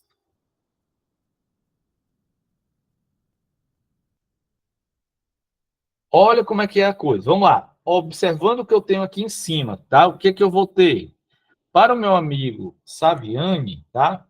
Eu vou ter aqui as não críticas, a tendência tradicional, que eu já botei aqui, e a tendência tecnicista. As críticas, ele vai chamar crítica reprodutivista. A gente vai chamar aqui em cima, tá? Utilizando os nomes do Libânio. Renovada progressivista, e as transformadoras, que são todas aquelas que se encaixam dentro do pensamento do Libânio de progressivas, ou progressistas, né? Progressistas, que são a libertadora, a libertária e a histórico-crítica, os conteúdos, tá? Então, olha o que eu tenho aqui, veja como eles se encontram, tá? Eles chamam de nomes diferentes, mas as ideias, elas estão completamente imbricadas. E, por último, eu vou ter aqui o pensamento do nosso amigo Lucchesi, Cipriano Lucchesi. Lucchesi também vai ter uma participação com relação às tendências pedagógicas, e aí ele vai chamar de tendências pedagógicas aqui, tá? Vai ser um pouco mais resumido, vamos dizer assim, tá? Ele vai chamar de tendências pedagógicas a Lúcia, calma, de 3 pontos aqui. Calma, deixa eu só ganhar espaço para poder sistematizar, tá? Eu vou ter aqui as tendências pedagógicas, que ele vai chamar, tá? De Libertadores, não vou dizer Libertadores, não. Tá? Vai ser... Deu um branco aqui, galera. Tenha calma aí. Primeiro nomezinho do Luquezzi aqui deu um branquinho, mas daqui a pouco eu volto. Vamos voltar para cá, tá? Ele vai ter aqui ele vai chamar de não críticas e críticas ou transformadoras.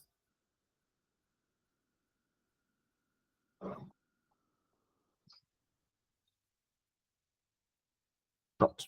Redentoras, não críticas e críticas transformadoras. Quais são elas, Bruno? Vamos lá, tá?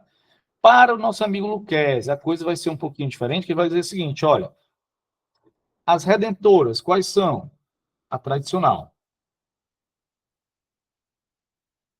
Para ele é redentora tradicional. As não críticas, renovada e tecnicista. E as críticas transformadoras, todas as progressistas. Então, o que acontece? Olha que legal, tá?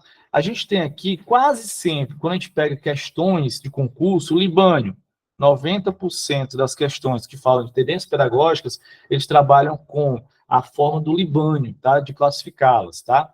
Eu tenho aqui Saviani, que geralmente é 7% das questões falam sobre Saviani, muito pouco, né? Em detrimento ao Libânio. E o Luquezzi, 3%. Só que se você não souber que Redentor é tradicional, você perde uma questão, mesmo que ela sendo a exceção da exceção, não é muito trabalhada, é muito procurada, mas está aqui o que eu tenho. Então, perceba que nós temos aqui formas diferenciadas de trabalhar, às vezes, o mesmo processo, a mesma ideia, tá? Então, aqui o negócio é muito amplo, tá bom? Entendido aqui, galera? Tranquilo? Dá para compreender um pouquinho aqui, tá? Para que vocês tenham um pouquinho a ideia. Obviamente, tá? Qual é a vibe? Aqui o Paulo está perguntando o seguinte, renovada não diretiva, vamos para cá, tá? Porque aí eu vou precisar esmiuçar cada uma delas, tá? Bruno, diferença dessas daqui. Vamos aqui. Lá para baixo, para a gente falar aqui só sobre liberal. Quando a gente fala de liberal, à luz do Libânio, tá? A gente tem a tradicional e a gente tem a renovada.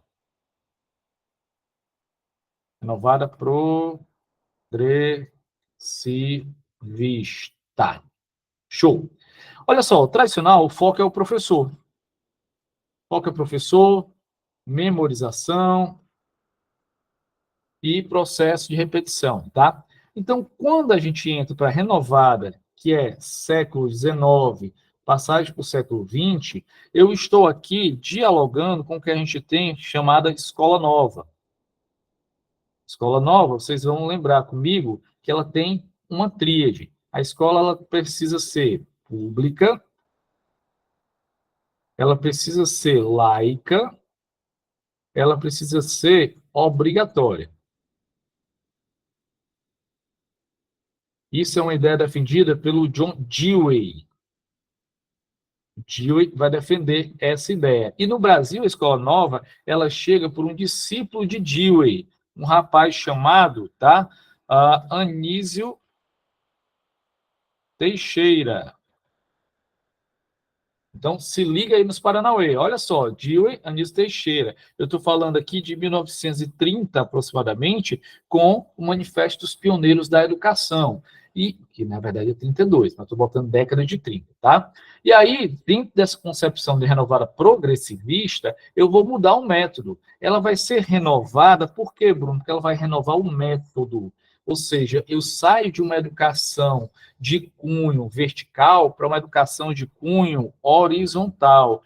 Professor agora é mediador e o método agora é ativo, utilizando os preceitos da Maria Montessori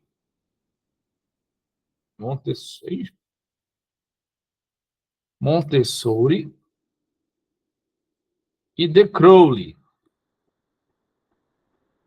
Qual a diferença da Montessori para o de Crowley? Para Maria Montessori, o método é ativo, o sujeito aprende fazendo, mas de forma individual.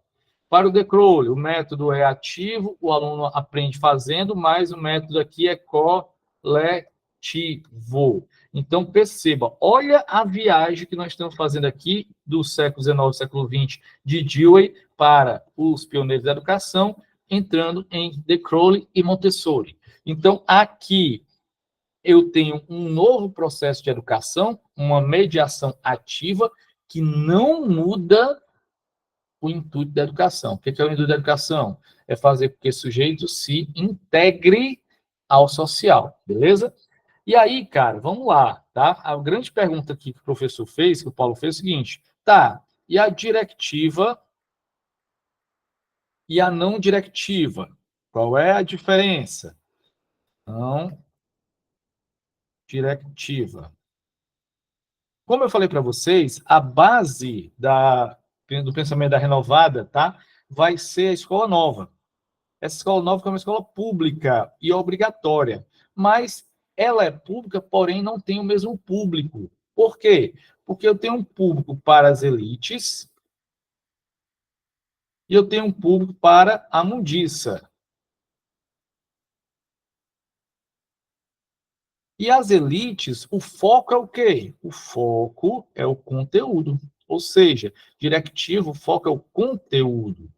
Eu vou alterar o método para dar maior conteúdo, para desenvolver o cognitivo. E para a mundiço, galerão, nós aqui da Pajubala, tá? É o olhar para o abrandamento social, ou seja, para o comportamento. Ou seja, aqui é um processo para olhar não mais o cognitivo, mas vamos dizer assim, para as relações sociais, tá? Para o psicológico do sujeito, para que esse sujeito ele não se envolva em revoluções, por exemplo, para que ele seja, entre aspas, uma ideia que a gente trabalha, inclusive, hoje nas socioemocionais, resiliência, é o menino passando fome, é a mãe e o pai dele assassinado pelo coletivo criminal, mas ele tem que ter socioemocionais e ser resiliente. O caramba, tá? O caramba. Não dá para fazer isso não, tá? Então, por conta disso, a gente tem aqui a diferenciação em diretiva e não diretiva, tá? E aí, deu bom? Deu para sacar agora? Paulo, deu para entender aqui a diferenciação? Diretiva, não diretiva? E aí? Show? Tranquilo? Feito grilo? Vamos para a próxima questão aqui, para a gente matar essa questão, tá? Muito, mas muito conteúdo, galera. É isso, tá? E eu adoro. Vamos lá. Sexta questão, então. A gente vai ter aqui o quê? Principais tendências pedagógicas, tá? Então, dividem em duas grandes linhas de pensamento pedagógico, liberais e progressistas. São considerados progressistas quem? Direto, ipsiliter, do jeito que está lá, tá? Libertadora é progressista, crítica social dos conteúdos progressista, libertária progressista, 1, 2 e 5, e aí eu tenho letra B de bola como gabarita da questão. Tudo bem? Vamos aqui caminhar para a sétima questão. Assinale a alternativa que indica a teoria da aprendizagem defendida por nosso amigo Vygotsky. E aí, a gente já também choveu nesse molhado aqui, tá?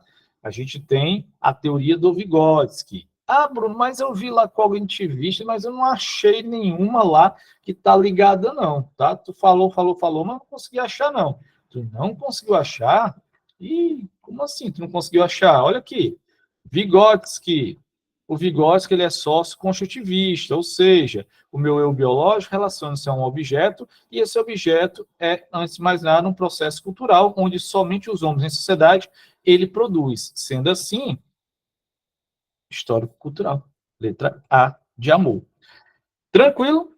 Alguma dúvida aqui, meus amores? E aí? Essa aqui não tinha como errar, não. Se você errar aqui, você vai levar um sabacu. Não pode errar, tá? Pelo amor de Deus. Falou de Vygotsky, eu estou falando de sempre a epistemologia de Vygotsky com o uso da cultura como premissa do processo da aprendizagem, tá? Então, sétima questão, letra A, vamos para a oitava. Base nacional como curricular. Vamos falar de currículo, né, agora. Analise as afirmações abaixo no que tange a educação infantil e a Base Nacional Comum Curricular. Para começar a trabalhar um pouquinho sobre educação infantil, tá? É sempre lembrar que quando a gente fala de Base Nacional Comum Curricular, a educação infantil, ela traz consigo uma premissa diferenciada, tá? Vamos lá. A Base Nacional Comum Curricular, nossa querida e amada BNCC,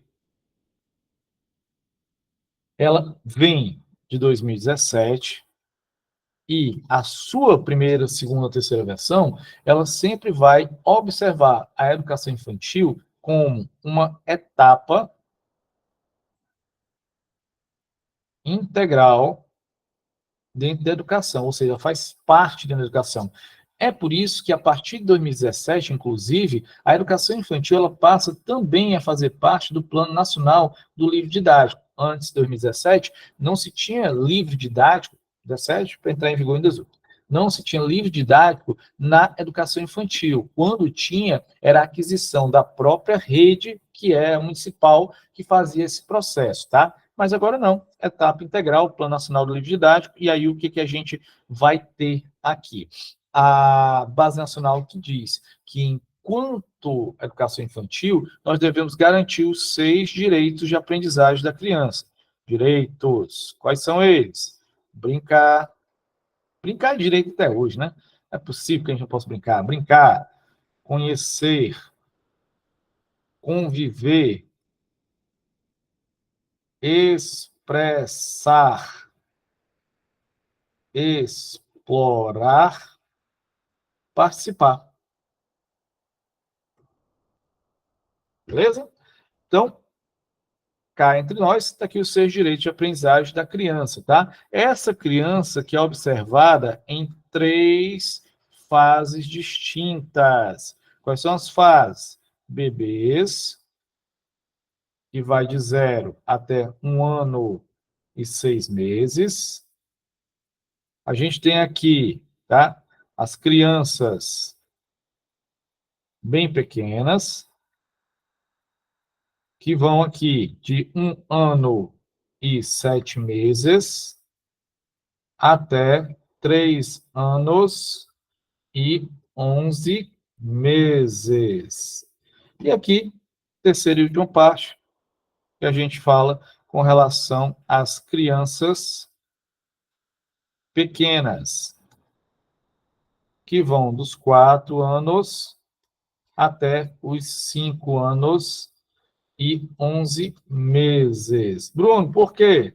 Porque com 6 anos, obrigatoriamente concluídos até 31 de março, esse sujeito ele precisa estar matriculado no ensino fundamental. Mais uma vez, não se quebra estudo de legislação da didática, eles estão imbricados. Eu estou sabendo sobre Base Nacional Comum Curricular, que é, na verdade, um currículo de forma oficial, normativo, se fosse de lei, mas eu estou observando também a parte didática. Então, junto e misturado, dá tudo certo, tá?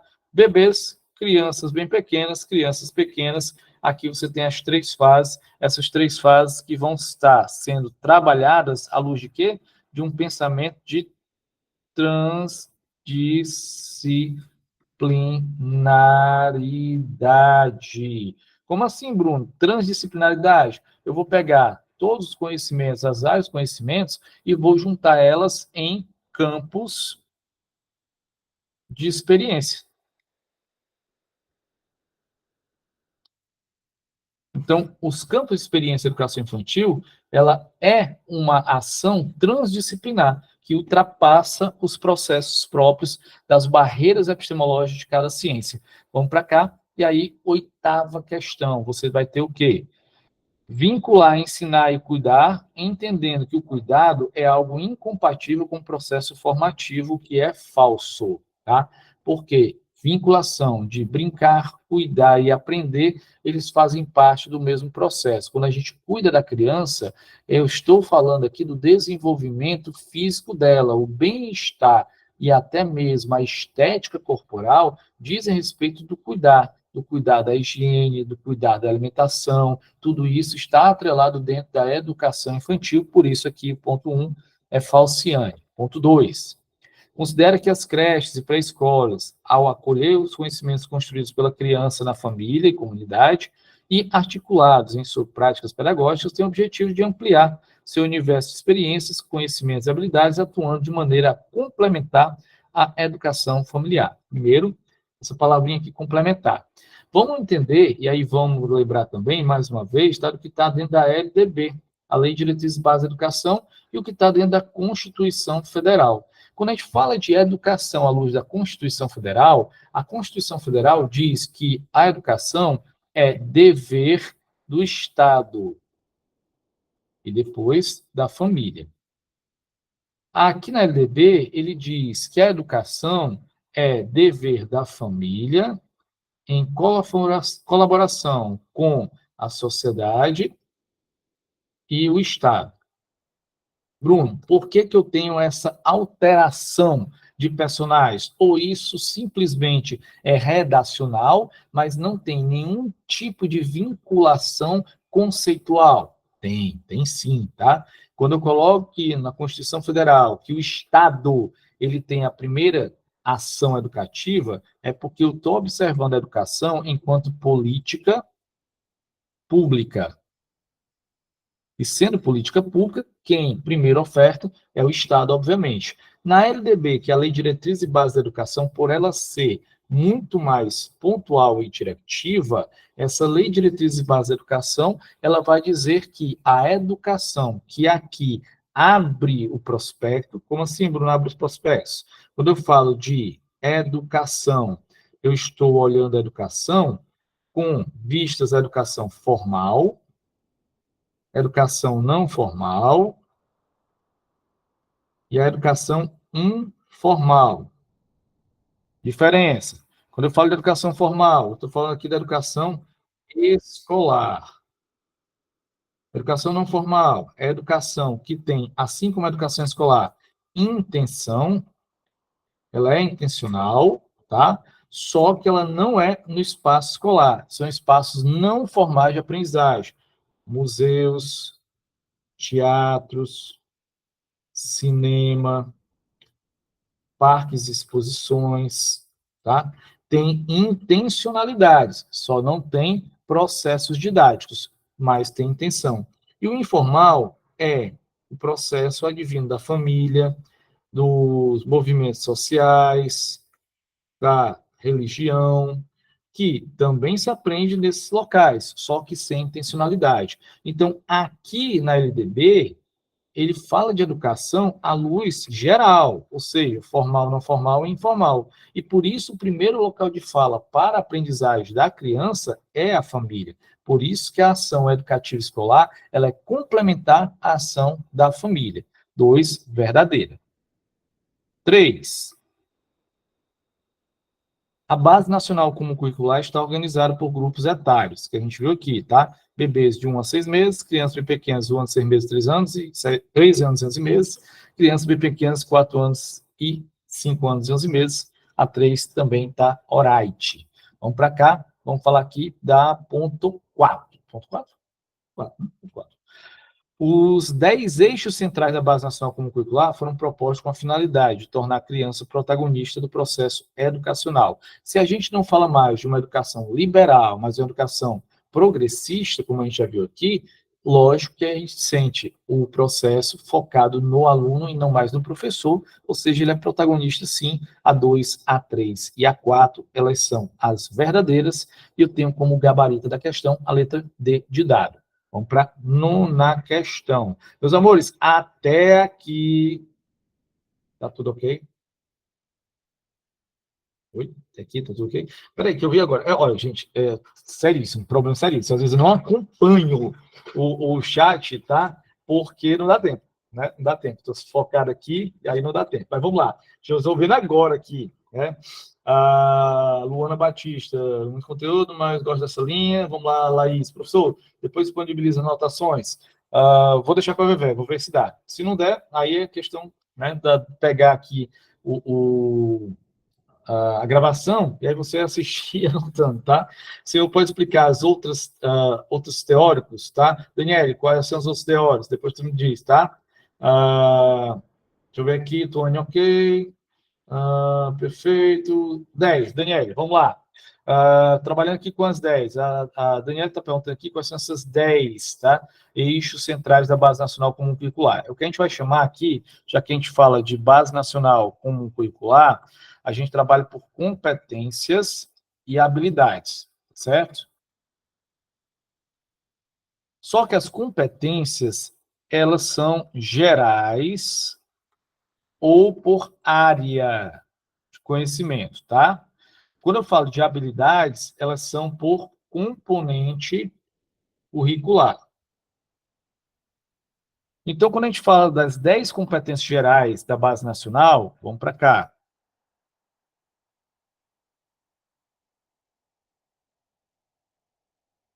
Primeira competência geral. Quando eu falo de Base Nacional Comum Curricular, eu entendo que a educação ela deve ser significativa e significante ao sujeito. Então, trazer os elementos que constituem o seu processo cotidiano é de suma importância. Por isso, eu não posso me fechar exclusivamente nos saberes que são saberes científicos. Eu também tenho que utilizar o saber que esse sujeito traz do seu mundo cotidiano. Então, primeira competência geral da Base Nacional Comum Curricular é o conhecimento, independente seja o conhecimento intra ou extra escolar. Para que eu conforme, para que eu pegue esse conhecimento de mundo extraescolar, e dê ao sujeito a capacidade de análise desses conhecimentos à luz dos pensamentos críticos, criativos e científicos. Quando eu dou ao sujeito a capacidade de transformar esses conhecimentos, que são conhecimentos do mundo cotidiano, à luz de pensamentos estruturados, críticos, criativos e científicos, eu estou oportunizando a ele um crescimento do seu capital cultural. Opa. Cultural. Ponto 4. Com capital cultural, eu consigo me expressar melhor. E aí eu vou comunicar melhor. Comunicação essa que tem que ser em vários campos, inclusive me comunicar de forma oral ou sinalizante. E aí eu falo também da comunicação no mundo digital. Perceba? 5, tá? Vamos para mais 5. No 6, eu falo de projeto de vida. Gerar no sujeito uma potencialidade, um pensamento de ele projetar o seu projeto de vida, que obviamente tem que estar linkado também com vários fatores, tá? No 7º, além do projeto de vida, ele precisa argumentar. Se eu escolho um projeto de vida, eu preciso argumentar. Então, argumentação. 8, gerar no sujeito também um olhar para si só, ou seja, o autocuidado e autoconhecimento. Para que eu possa provocar também nele o espírito de cooperação. Cooperação com os outros, com os demais, para chegar onde de fato eu quero, que é cidadania.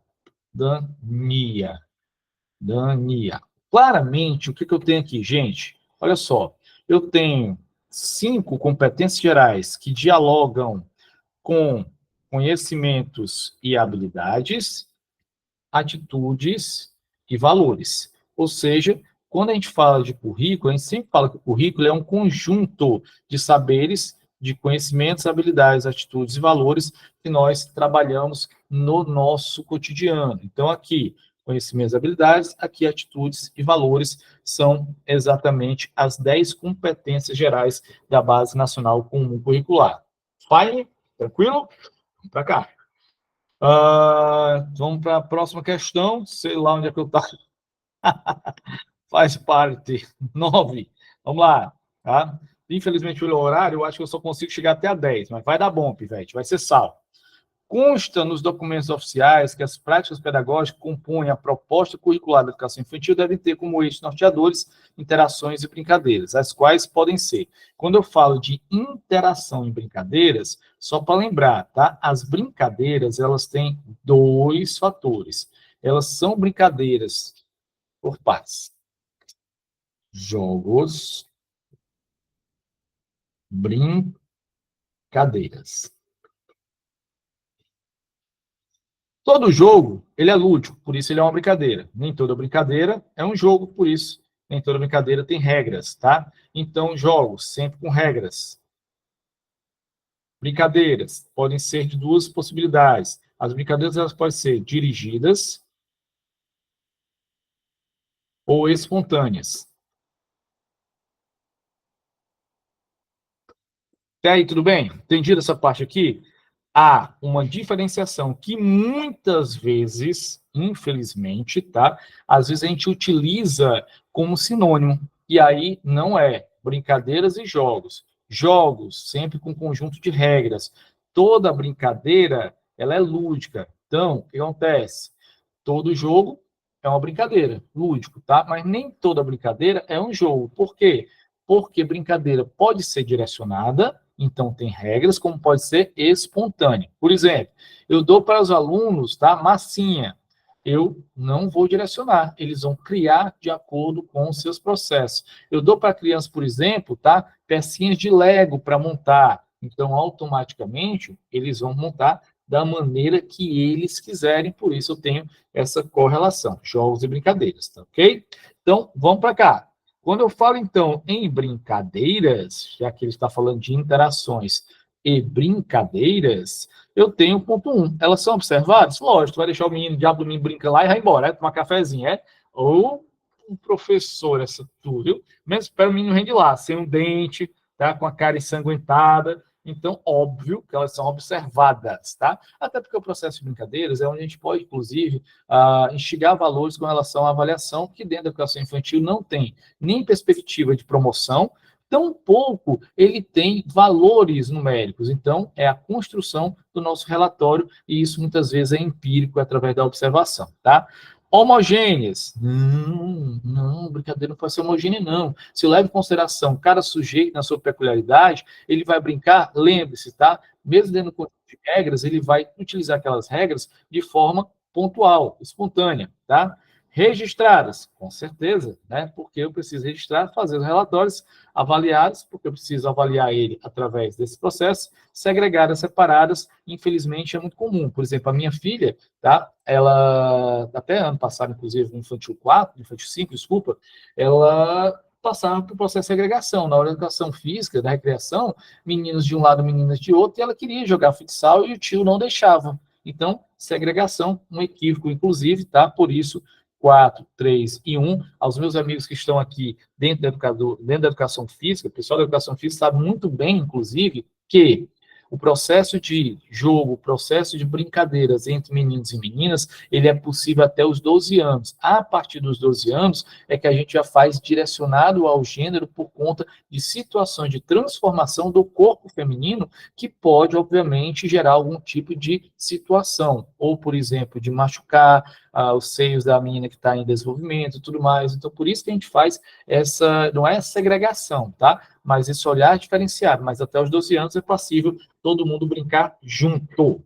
Beleza? Então, vamos embora. Primeira, 3, 4 são respostas da questão. 1, 3 e 4, letra B de Bocó na chuva.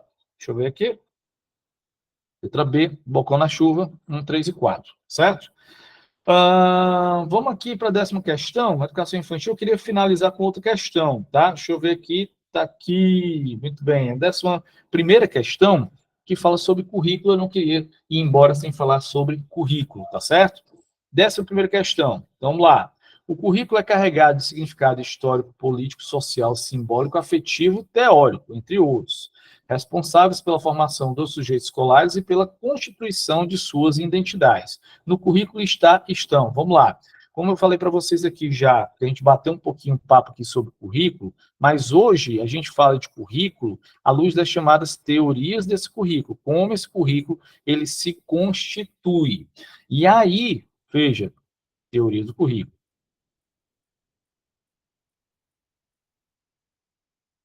A partir que eu aceito que o currículo ele é um conjunto de conhecimentos, habilidades, atitudes e valores, que a gente falou no item passado, tá? E esse conjunto de habilidades, atitudes e valores, ele dialoga com aquilo que a gente falou sobre transposição didática, que é saber sabido. ele é feito por instituições autorizadas a pensar. Olha o nome, instituições autorizadas, chanceladas a pensar, tá?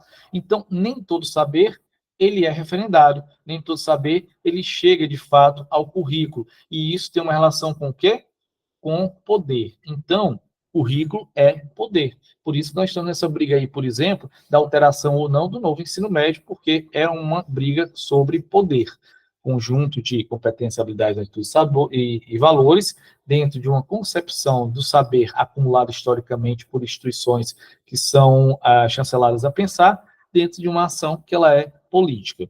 A teoria do currículo, ela se estabelece em 3 teorias. A tradicional, onde esses saberes eles são desvinculados da sociedade, ou seja, desvinculados do social, são saberes estanques, são saberes como a gente também, na nossa passagem pela educação básica, nós aprendemos um monte de coisa que não tem relação nenhuma, ou seja, balanceamento de equações inorgânicas, como é que é? Aquele negócio, divisão de polinômios, multiplicação de matriz, que não tem nada a ver com a gente não precisa daquilo para patavina nenhuma, está desvinculado ao mundo social, tá? De outra forma, eu tenho saberes que já têm dentro do currículo uma visão mais voltada para a sociedade, que aí já vai ser o que a gente vai chamar de crítico, ou seja, um currículo crítico, que é um currículo que vai, sim, estar preocupado em trazer as relações sociais para dentro dele. Só que essas relações sociais elas vão estar muito focadas em uma luta de classes. Ou seja, a ideia da burguesia versus o proletariado, que muitas vezes isso aqui esconde o que a gente tem hoje, principalmente a partir da década de 80, 90, que é uma emergência identitária. Estamos falando aqui do chamado currículo pós-crítico ou contemporâneo, onde aqui entra não só as relações sociais, mas principalmente as concepções das... peraí, que você não pode errar isso não. Das identidades. Estão falando aqui das múltiplas identidades que nós temos, com vistas às questões étnicos, raciais, questões de etarismo, gênero, orientação sexual ou religiosidade. Então, tudo isso aqui, hoje, precisa estar dialogando com o currículo, são as chamadas teorias do currículo. Vamos para a questão, para a gente finalizar a nossa aulinha de hoje, tá bom?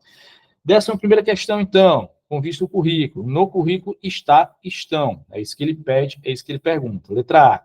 Exclusivamente as disciplinas que compõem a grade curricular, já que são elas que efetivam as aprendizagens das crianças na educação básica e ensinam como o professor deve atuar. Ou seja, não. Por quê? Porque hoje a gente tem um conjunto muito maior de relações dentro do currículo. Inclusive, nós temos, por exemplo, a Lei 10.639, Lei 11.645, que versam com relação aos saberes afro-brasileiro e indígenas que devem estar presentes no currículo brasileiro, tá? Letra B, a organização escolar como um todo, o que contempla também o espaço, as relações de poder, os textos, discursos, as práticas pedagógicas, trajetórias dos estudantes e dos educadores. Olha uma concepção aqui de identidade plural. Show, né? C, apenas os conceitos que são os fundamentos de cada disciplina na grade curricular, com destaque para a importância da língua portuguesa, que é o único conteúdo necessário na formação dos estudantes.